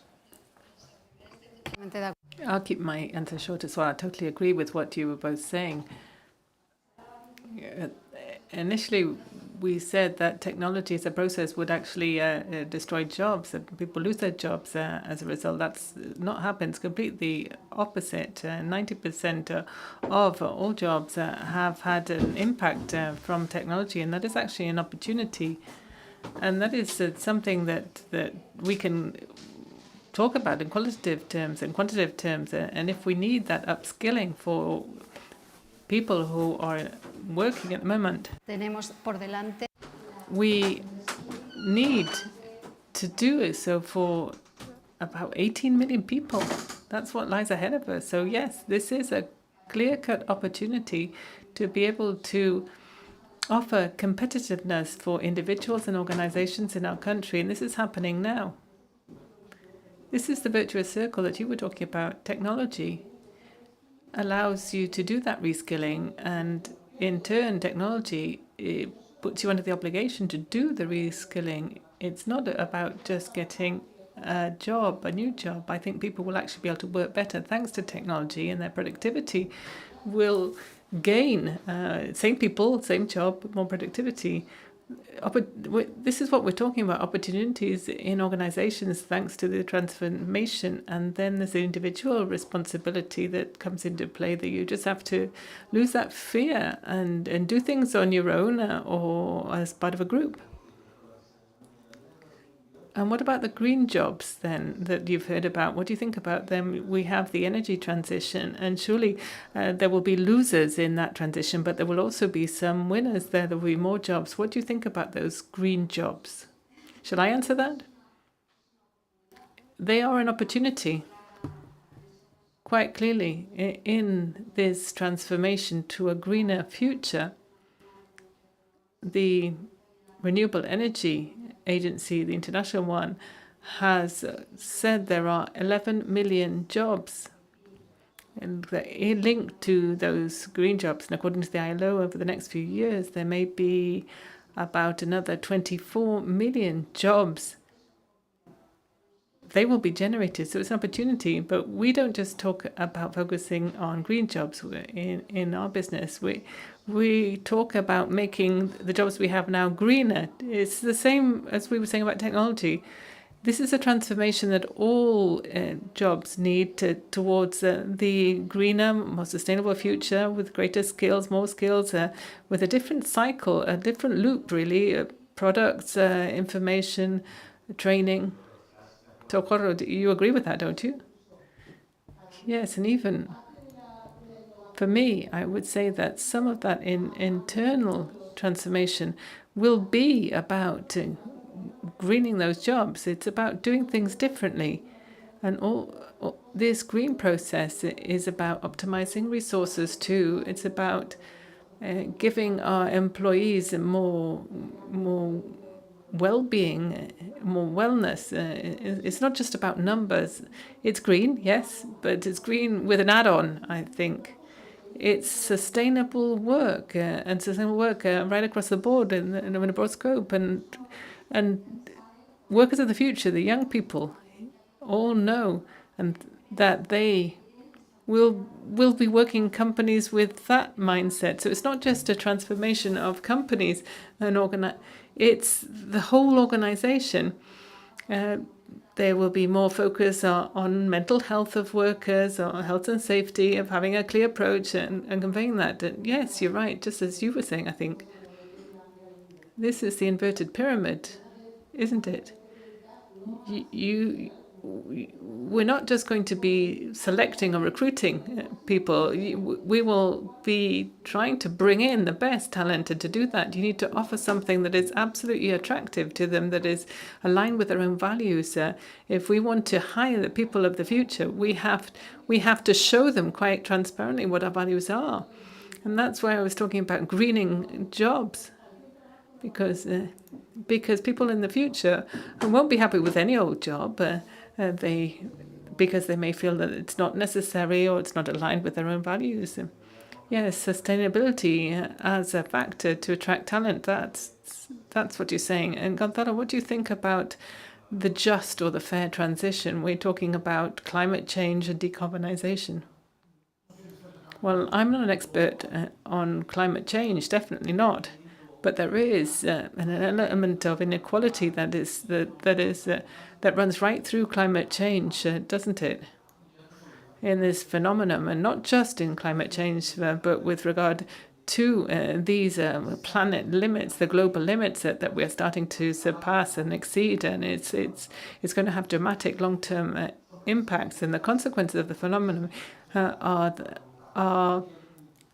different depending on the countries that have provoked them. There's a fact of correction there that we're seeing in very different settings. The other day, in a debate on the food crisis that we've been talking about now, there was an idea that was put forward by one of the clearest thinkers of our times here in Spain, and he was talking about people in those rural areas in African countries. And how they can actually capture these greenhouse gases. But they are the direct victims of something that they haven't provoked themselves. And he said, why we should have to have this transfer of resources to those countries. The traditional framework for 0.7% international development aid is not enough to be able to analyze the complexity of the mechanisms that we will have to set up in a much more equity-linked system. And I'll throw out one last question to all three of you. So 2030 is the horizon, isn't it, with those 17 Sustainable Development Goals of the agenda. What do you think about that roadmap? Do you think the social, environmental and governance criteria and the factors are moving in the right direction there? I think so. We think that at least it's a framework. We've got that. We have to have that. We're progressing very slowly, though. We think it's time for us to be more active in all different spheres. We've taken 10 years over the climate part, and we haven't even started on, for instance, the next governance and social. But our answer is yes. But it's not enough. I think it makes absolute sense, because it's one way of saying these are my criteria, and I'm going to judge you on the basis of those criteria in a world in which transparency is being demanded of us more and more. It certainly would be far better for your performance to be focused on achieving those goals. Otherwise, you're going to be left out and left on the side of the market. If you're trying to attract talent or investors, there is no other way forward.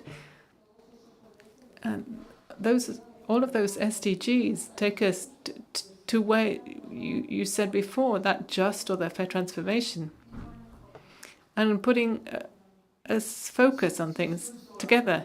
I've always looked at the 2030 agenda as you've described it, as a roadmap. I don't think in 2015 anybody thought that it would be exactly the same as the Millennium Goals and that we would achieve them. But it's certainly a framework for work. As Socorro was saying, it's a vehicle that governments and societies can get on board of. The 2030 agenda, of course, suffered a lot during the pandemic, and we've even gone backwards, I think, but some of those indicated, and the energy crisis doesn't help us at all either. We've seen how some of the priorities are being transformed here. There is one thing that concerns me, and I want to say this here. I think we have a problem when the 2030 agenda becomes a party instrument. It's a problem when the constitution belongs to one political party in our country and the 2030 agenda belongs to a different political party. I think these should be common projects because that's ethical and that's smart. That is what we have to work on, and I think businesses can play the role of moderators, and that's exceptional. I think Spain could make the matter and be different from the countries. Well, thank you so much to all three of you for showing us the road ahead. We had half an hour for our conversation, and we've been bang on time, the clockwork, Swiss timing or British timing. And I would say, by the way, we need to remember Emilio Ontiveros. He, for us, in ethic, was a wonderful example of generosity and beauty, and we would also pay tribute to him as you have done. And round of applause for the speakers.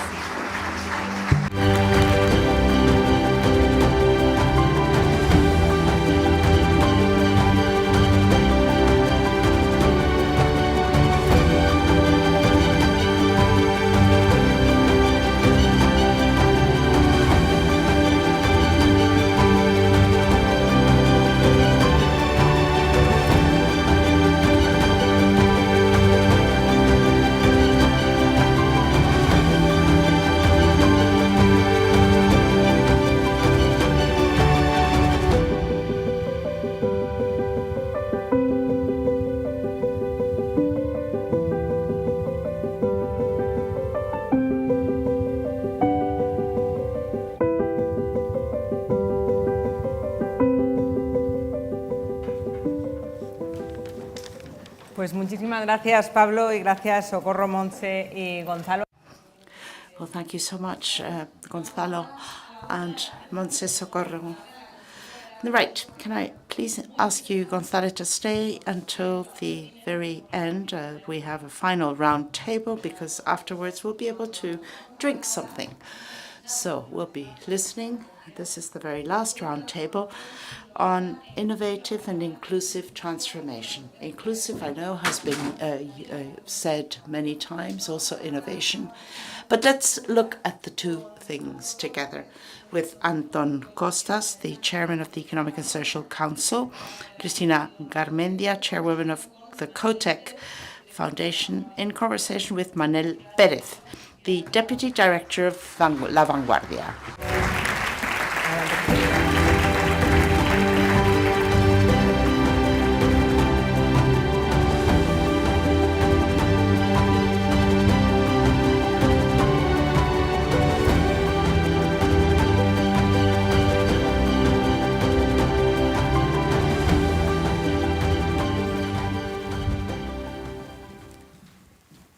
Hola. Hi, good afternoon. Thank you, Redella, Beatriz Corredor, for this opportunity to take part in this round table and I represent the Vanguardia of Barcelona. I hope we'll have a very interesting debate. I'm quite sure we will have an interesting debate on a subject which is an innovative and inclusive transformation. The two speakers are well known. I don't think we need to give them too much of an introduction. Perhaps just a quick summary so that we know where we are. Cristina Garmendia, biologist and entrepreneur, the Minister of Innovation and Science in 2008, the doctor in biology for the Madrid University. She's also counselor of CaixaBank, the most important financial institution, director. And then Anton Costas, specialist in the creation of public policies. That'll be very interesting. I'm sure he's the chairman of the Economic and Social Council.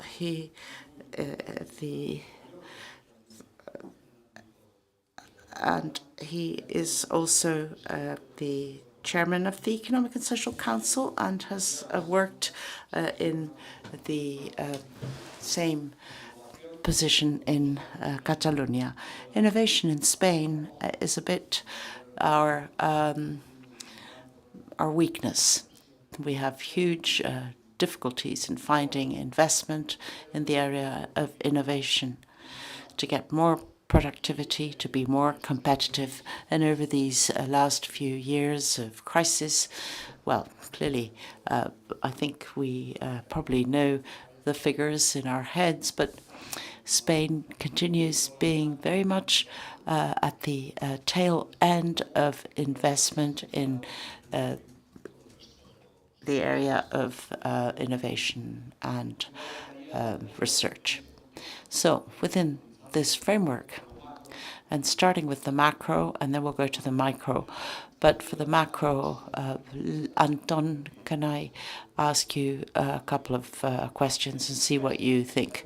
There is this need to invest more in innovation and development in a context of, from the point of view of public policies, is getting more and more complicated. First, we had the Great Recession, and somehow Spain hasn't quite recovered from this. We had some pretty serious social wounds. Then we got the COVID crisis, and today we're faced with a huge problem with the crisis of the supply chains. We have inflation, and we have the war.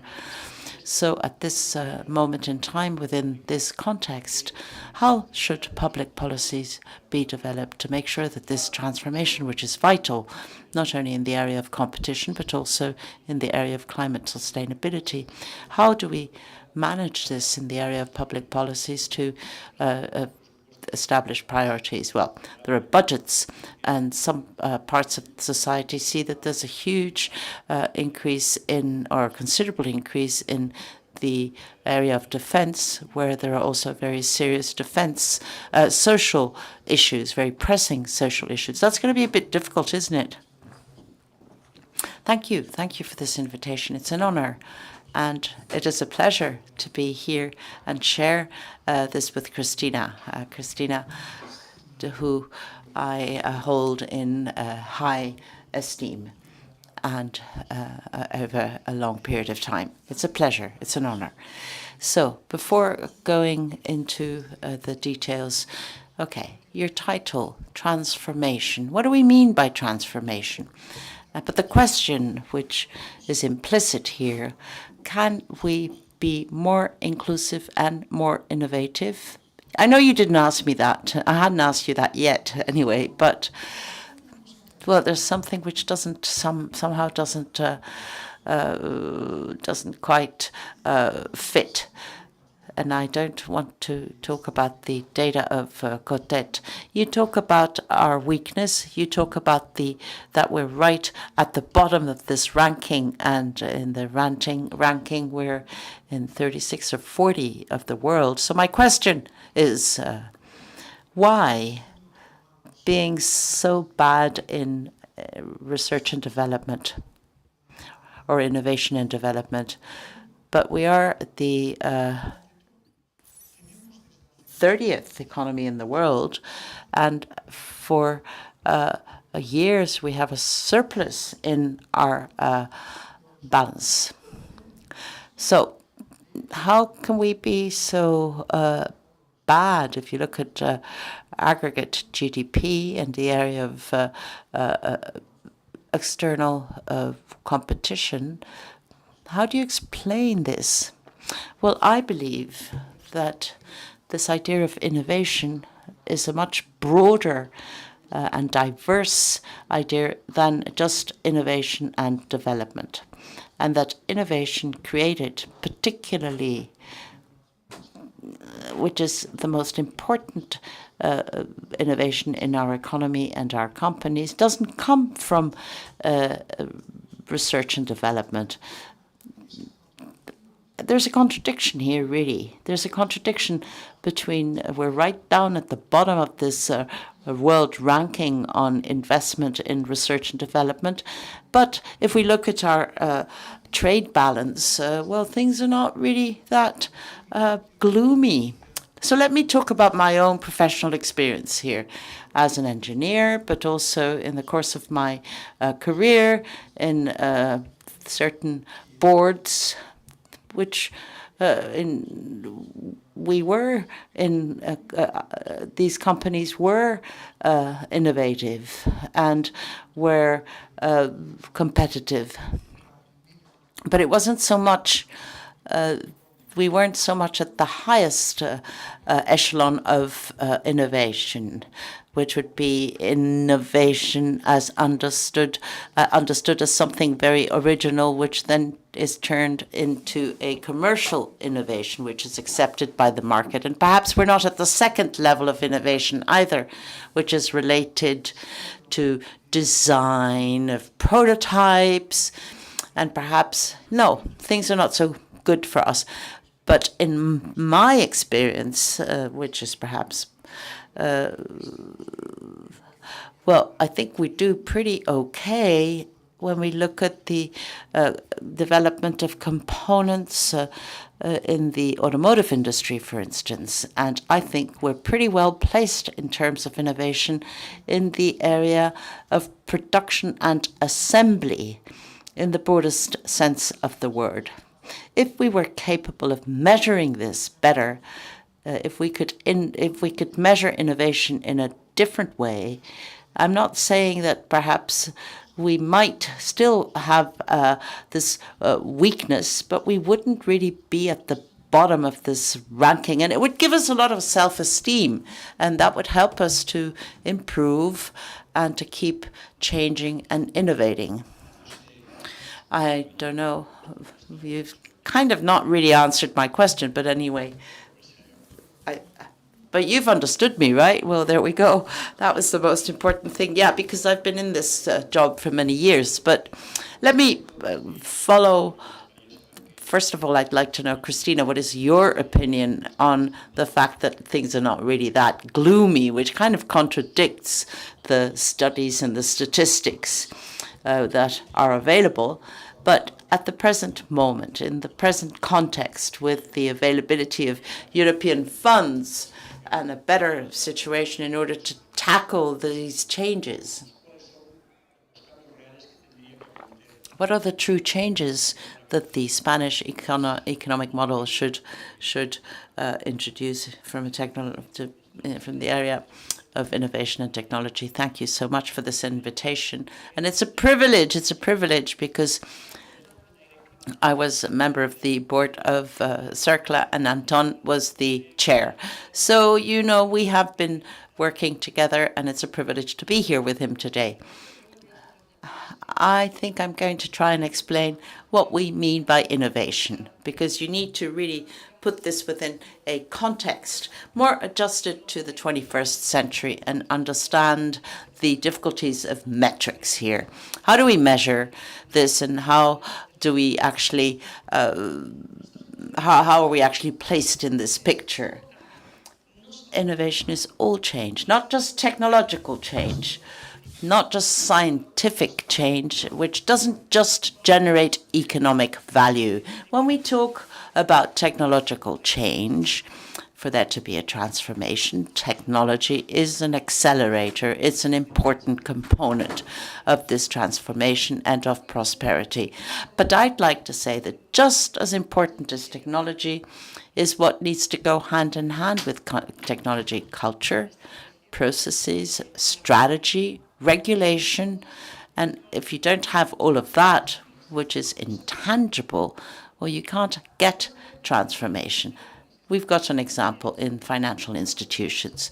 How is energy transition affecting the banking sector? Very many changes, because we won't be receiving any funding if we don't move towards a green economy. So basically, it's not just a technological change. It has to be knowledge-based. Of course, scientific knowledge is important. If there's no science, there is no technology and there's no prosperity. But within knowledge, there is knowledge related to experience, to tradition, and that is very valuable. Let me give you an example, especially in the area of energy transition. The energy transformation, how buildings were built centuries ago to avoid or manage extreme climate conditions. And when we talk about value, if you have sustainable economic value, well, you need to also look at the social side of this, and the whole approach needs to be much more holistic. What part, whether we're talking about financial institutions, about companies, or in universities, what is the role of the institution within this collective transformation, which needs to be inclusive? It has to be inclusive and prosperous, because if not, we're not going to get anywhere. How do you measure innovation in these terms? I mean, we've fought these battles in Brussels, but in Spain, innovation, aren't we going to measure innovation in the area of design or gastronomy? I mean, surely we are hugely innovative, and it's pretty difficult to get this type of data aside from technology. So you need to look at innovation from a much broader sense. And I think we are doing much better. And we need to develop the metrics which we have. No, we need to establish a consensus with official statistics so that we can be compared. And this needs to be given to the public administrations when you develop the metrics in the official institutes. Okay. Okay, so innovation is part of a whole institutional network. The different social sectors contribute to this. I liked a word that she mentioned, culture. Culture. I know that Christina mentioned this on purpose. It goes beyond the institutions. Culture, that is also very important. And perhaps can I ask you the same question in a different way? The other day, I read in the Financial Times an interview with Mark Carney, who was the governor of the Canadian Central Bank and also of the Bank of England. So in this interview, he talks about these green transition and improvement and innovation, but he also refers to a warning. He says that over the last 10 years, the average of real-term wages has not increased. And that did not really happen ever since Marx wrote the Communist Manifesto.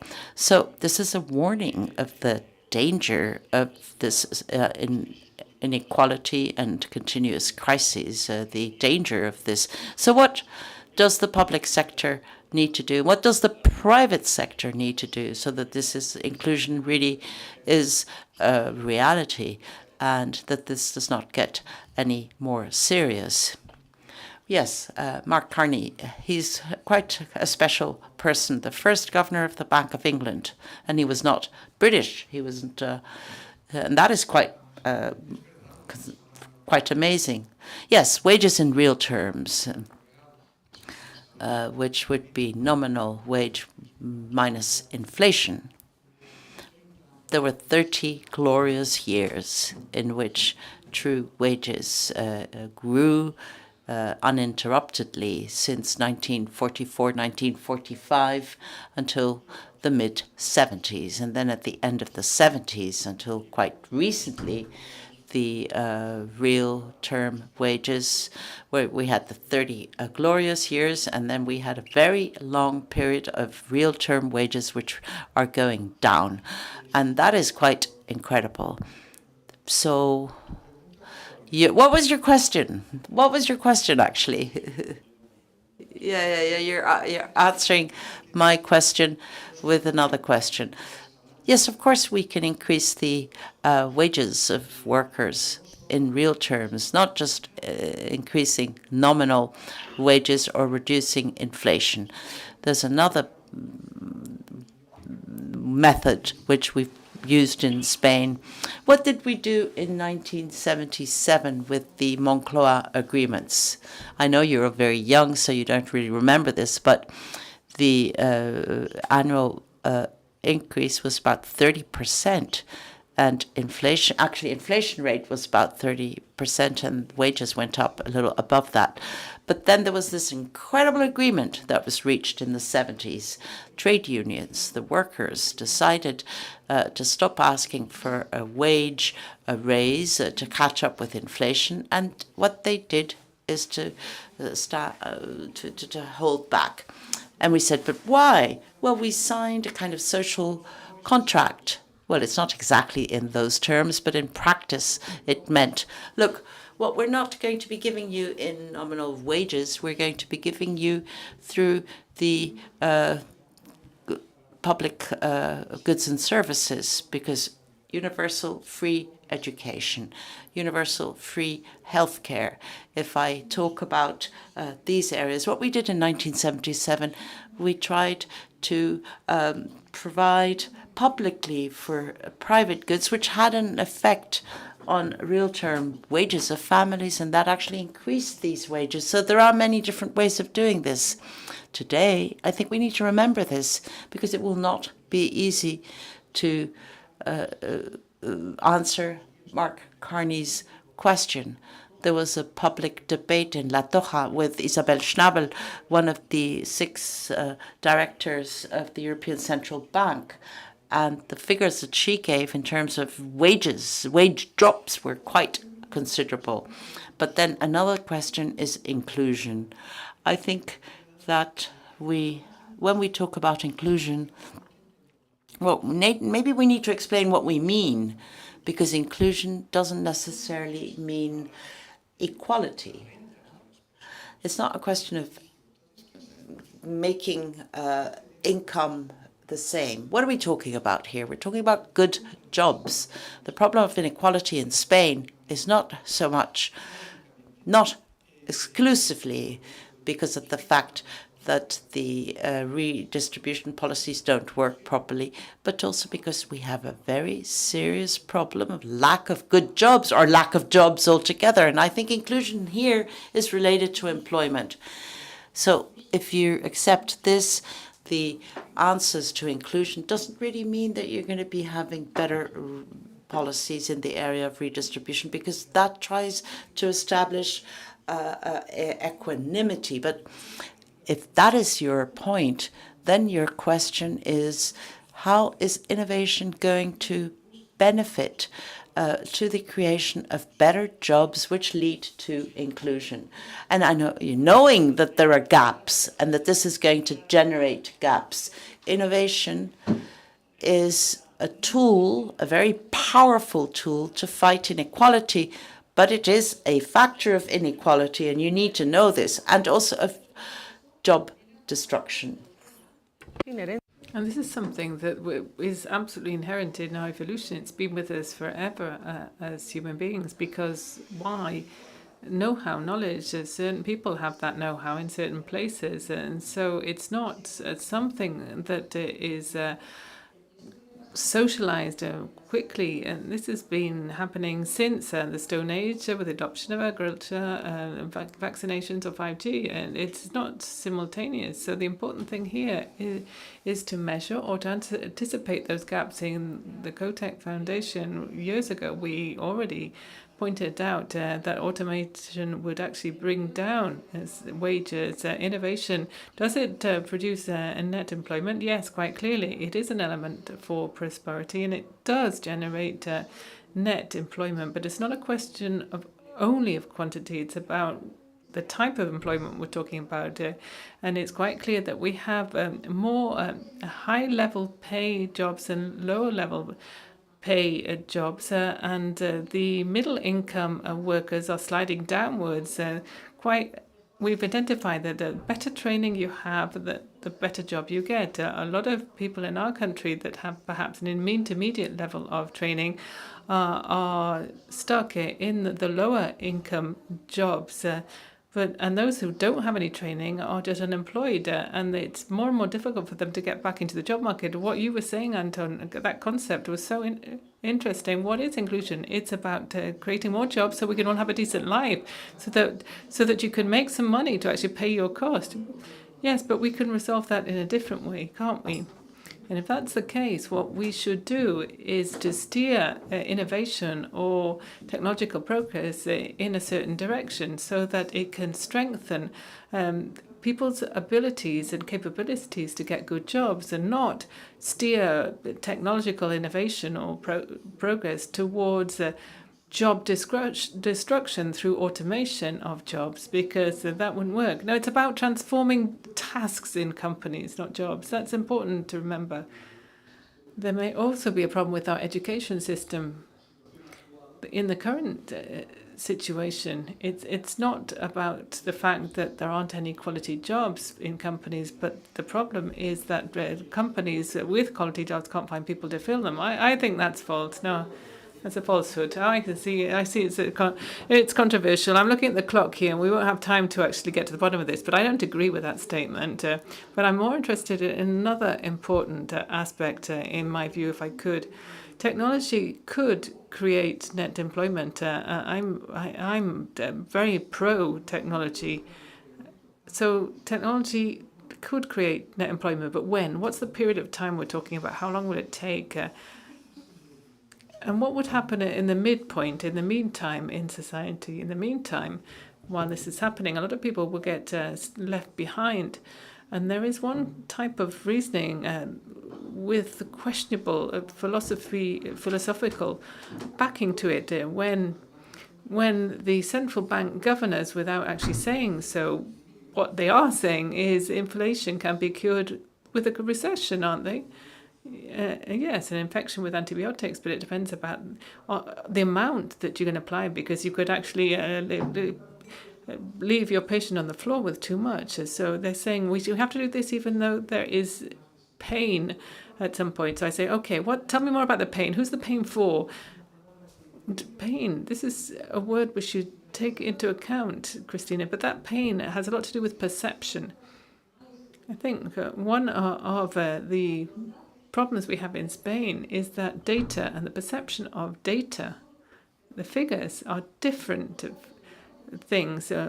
One thing are the data, and the other thing is the way we perceive them. In Cotec, we do a survey of 7,500 people about their perception of innovation, and systematically we get an answer that shows that the society is divided. When we ask people about how they perceive the inclusion of technology in their lives, half of the people in Spain say, oh, it's positive. Yes, it's creating more jobs than it's destroying, and the other half say exactly the opposite.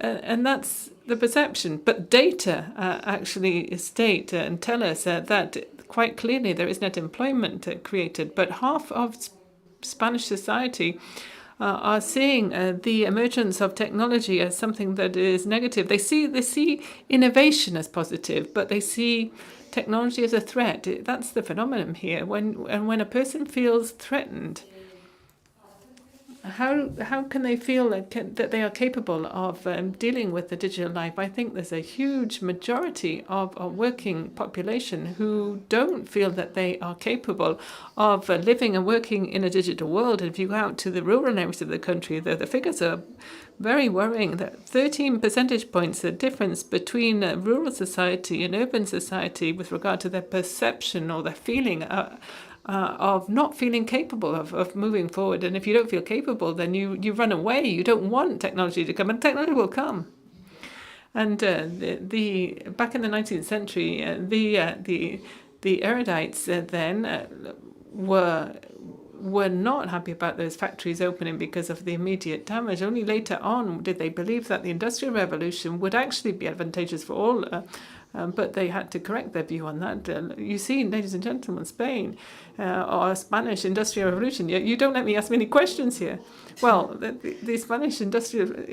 are you authorized to ask a question on this? Listen, ladies and gentlemen, and look back to what happened in the 1960s in this country. More than 2/3 of the agricultural population, without any training, joined the Industrial Revolution here in Spain, and there was they brought the new middle classes there. That was through that revolution, the industrialization. So I think here, technology could actually produce a social progress and technical progress, provided we can steer it in the right direction. If we don't, technology and technological innovation, for me, is something like some sort of wild animal then, a wild horse, and you could let them loose on out in the field, and they will just make a mess. But if you can actually tame that animal and get on the animal's back, you will do something with it. So we have to be aware of the fact that we can steer innovation to be able to benefit everybody and inclusion. So I can see that there is some divergence of opinions between the two of you. I've detected that, and I know that some businesses and some employers are crying out for highly qualified and highly skilled workers, and they don't find them here in Spain. Catalonia, I know, has said that. I think you have two different approaches to that. Christina, could you give me your view first? I think we have seen that perfectly, haven't we, in the pandemic? That was the shock that hit us, and it wasn't about demand anymore. We had to think about how prepared we were during that pandemic. I mean, what did our teachers do? How did they react? And it was really hard for them because schools were not transformed digitally. They weren't digitized, and teachers hadn't been trained in digital methods there. So what happened was, overall in Spain, there was this notable, clear-cut deficit there in training. And there was a big gap, too, between the public and private sectors. And we have to recognize that. And I think in public sector schools, state schools, pupils learned less than in private schools during the pandemic. And that's a fact. And with that fact in mind, we have to develop public policies to help those girls and boys at school to close that gap, so that subsequently later on in their education lives there will be no barriers for them. And then we go to university, but it's pretty much the same because the educational cycle is similar throughout the cycle. State universities, public universities, and you and I are both firm advocates of those universities, and certainly in my generation, those universities transformed society and were open for all of those students, and they helped generate the middle classes that have been so important for Spain. But what has happened in a world with this accelerated change process, teachers haven't understood what the tools are or what the incentives are to be part of that transformation. And there's been a lot of messages about who is dominating the public or private sector, and the social goals have been lost. And this is a challenge facing all of it. It's not about the public sector fighting the private sector. It's not about public versus private at all. And I'm worried about this. I'm delighted, of course, for the private universities, there are some very good ones that have been set up in our country, but I'm still worried about the investment that is being made, one-sided investment in the private educational sector, because there are problems, there are weaknesses in the public educational sector, and that will have an impact on social cohesion. So where do we start to resolve that? With teachers. We start by helping teachers to do a better job, to have more tools, to be closer to the students, and to do more in university, but not in the classroom. I think universities have to be more present in civil society, in businesses, in all sorts of institutions. Those professors shouldn't just be teaching it in the classrooms. They need to be in other places too. I think the way universities teach students has changed a lot, but I think there needs to be much more teaching and training at work, in the workplace. This is a new concept, and we can't do this if we don't work with the teachers. Just the same as with changes in the health sector, we have to do it with the health professionals. We need the practitioners, the professionals, teachers in schools and in education training universities. Would you believe this, too, Anton? I actually do agree quite a lot with what Christine said, but that's not what I'm most interested in, actually. But I do agree with that. It's something else that I'm more interested in. You were saying that there are a lot of businesses or employers or entrepreneurs who say they can't grow because they can't find the right people for the jobs. That doesn't seem to match up with what I have seen and my experience of economic development as it evolves over time. Because in historical terms, what you do see is the following: when companies get an opportunity to grow, they invest. People, when they see that there are opportunities to improve personally, then they make their own investment in themselves and in their children. And companies do the same thing. Businesses do the same thing. We forget that businesses have to do this. A great friend of mine, Salvador Gararo, unfortunately deceased now, was the CEO. We didn't used to call them CEOs then. I think he was the managing director there for a big company that wasn't listed at the time. No, people didn't know about that company. It was Roca.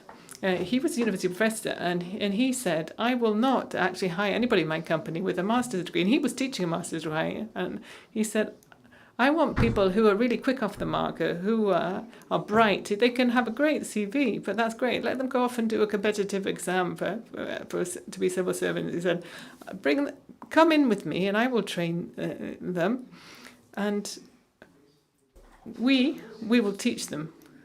Maybe the message is a bit too strong, but the idea is that businesses aren't suffering a problem. Then it's not that they're not growing because they don't have the right people with the right skills at the right time for a job.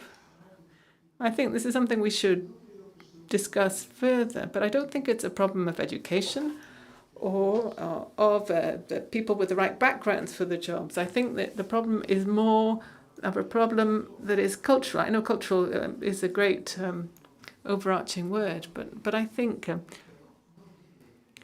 know-how, knowledge isn't behind a buoyant growth economy. Just a few months ago. Well, no, actually, it wasn't that. It wasn't that long ago. I think actually it was the previous minister in Casa America. There was a foundation for vocational training that organised a big event, attended by CEOs and chairmen of big Spanish company and business employers and trade unionists, and I was invited. And I apologise for my lack of modesty there, but I was invited to speak there, and the Spanish Prime Minister was there too. And this idea about that innovation comes from talented people, well, I'm not happy about that. I believe that innovation or dynamism or buoyancy comes from everybody. It's inside all of us. It's creativity. I think if if there's anything that's been well shared out all over the world, I think it's talent, and then it's up to society to be able to unlock that creativity that all individuals have. And it seemed like nonsense, but I would say, okay, get a pen, get a pencil, or get a piece of paper. Think about this in your minds, and write down on that piece of paper 10 companies or businesses from the last 40 years in Spain that you think are dynamic business initiatives. They're great initiatives. And Inditex might be one that comes up in that list, but there are others. And the idea for that exercise is that, okay, take a look at those the 10 on your list, and I bet your bottom dollar that 8 have been set up and made to grow by people who have never been to a business school, who have probably never had any real training there, but they have that culture inside of them, that perhaps work ethic, or they like taking risks to actually push forward and drive a business, and that is what we have to foster and promote. Later on, subsequently, then I will actually train up someone to have the right know-how that I need for a job. But we will get all of those entrepreneurs in Spain. And let me finish on this point. When you need specific training in your own company, you have to provide that. You can't go off and say, oh, university, private, public university, give them that training. That is not exactly the way it works, I believe. Yes, Christina, there was an engineering university student the other day. I'm going to tell a story now. Well, we need an engineer, and we trained this engineer. He was young, and a year later he said, look, I want to leave because I want to go to Asia for a year. Okay, fine. They took someone else. They trained him after a year, and this person after a year said, look, I'm leaving because I'm going to Asia. And then I started to recruit the third person, and I said, look, have you been to Asia or not? The idea is that you train them yourself. It's not a question of going all around the world to pick people. To answer your question, I want to come to something that is very important in Spain. There seems to be the need to get much more specific, much more flexible training for jobs, and apparently this different degrees, masters, are very general in nature. And today, these micro diplomas, the skills are trained, and they don't need to be a short training. But how do you do this? Somebody told me about this, the director of ANECA, who assesses education, quality of education. And I think this is going to be very useful for Spain.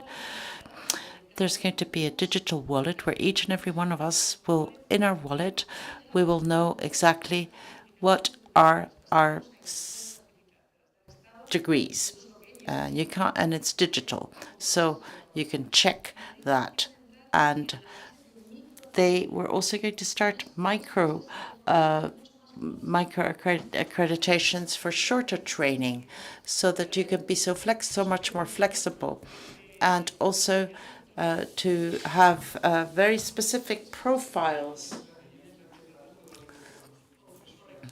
So that would be part of the new law on vocational training.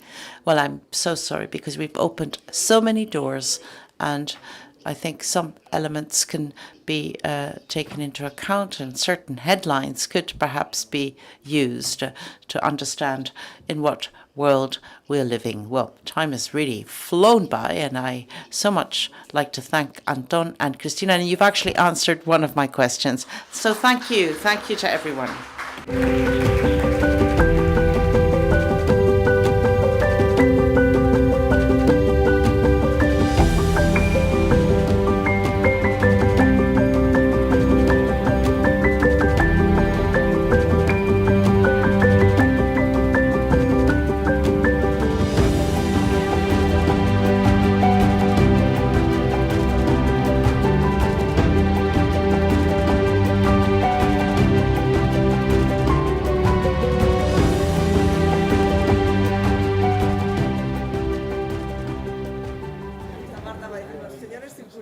Sí, vamos a despedir las jornadas, pero muchísimas gracias porque ha sido muy interesante. Well, thank you. Thank you so much. And I see that people still want to continue talking because they can't even get down from the rostrum. Anyway, we have time for a glass of wine to toast sustainability, future, ESG, but allow me to make a very quick summary of a few ideas which we've been able to see in the course of this afternoon. The former minister who spoke about praising uselessness and the idea of cultural innovation, and to talk about future and innovation. We can't give form to future if we can't imagine this, and this is what Ángeles Sinde said, the former minister. And I talked about humanities, and then we talked about education with the minister. And it is so important. Creativeness and imagination has been discussed all afternoon so that technology can be applied in the direction that we want it to go. And we talked about this quite briefly so that innovation is inclusive and goes in the direction that we want. And John Bonnet talked about the demand for philosophers, not only in technological companies. We also talked about humanities, where the barrier between science and humanities should no longer be considered a true barrier. And lastly, with Beatriz Corredor, we talked about the importance of the promotion of STEM in universities and in companies. And then we had the winners of the 6 teams of girls who won the innovation prizes in Redeia. And congratulations again for this initiative. And it was interesting to listen to Gani Fernandez defending competition as a promoter of innovation so that sustainability can be achieved, because green transition needs to be achieved not just for the planet, but simply because we have no choice, and because it is profitable.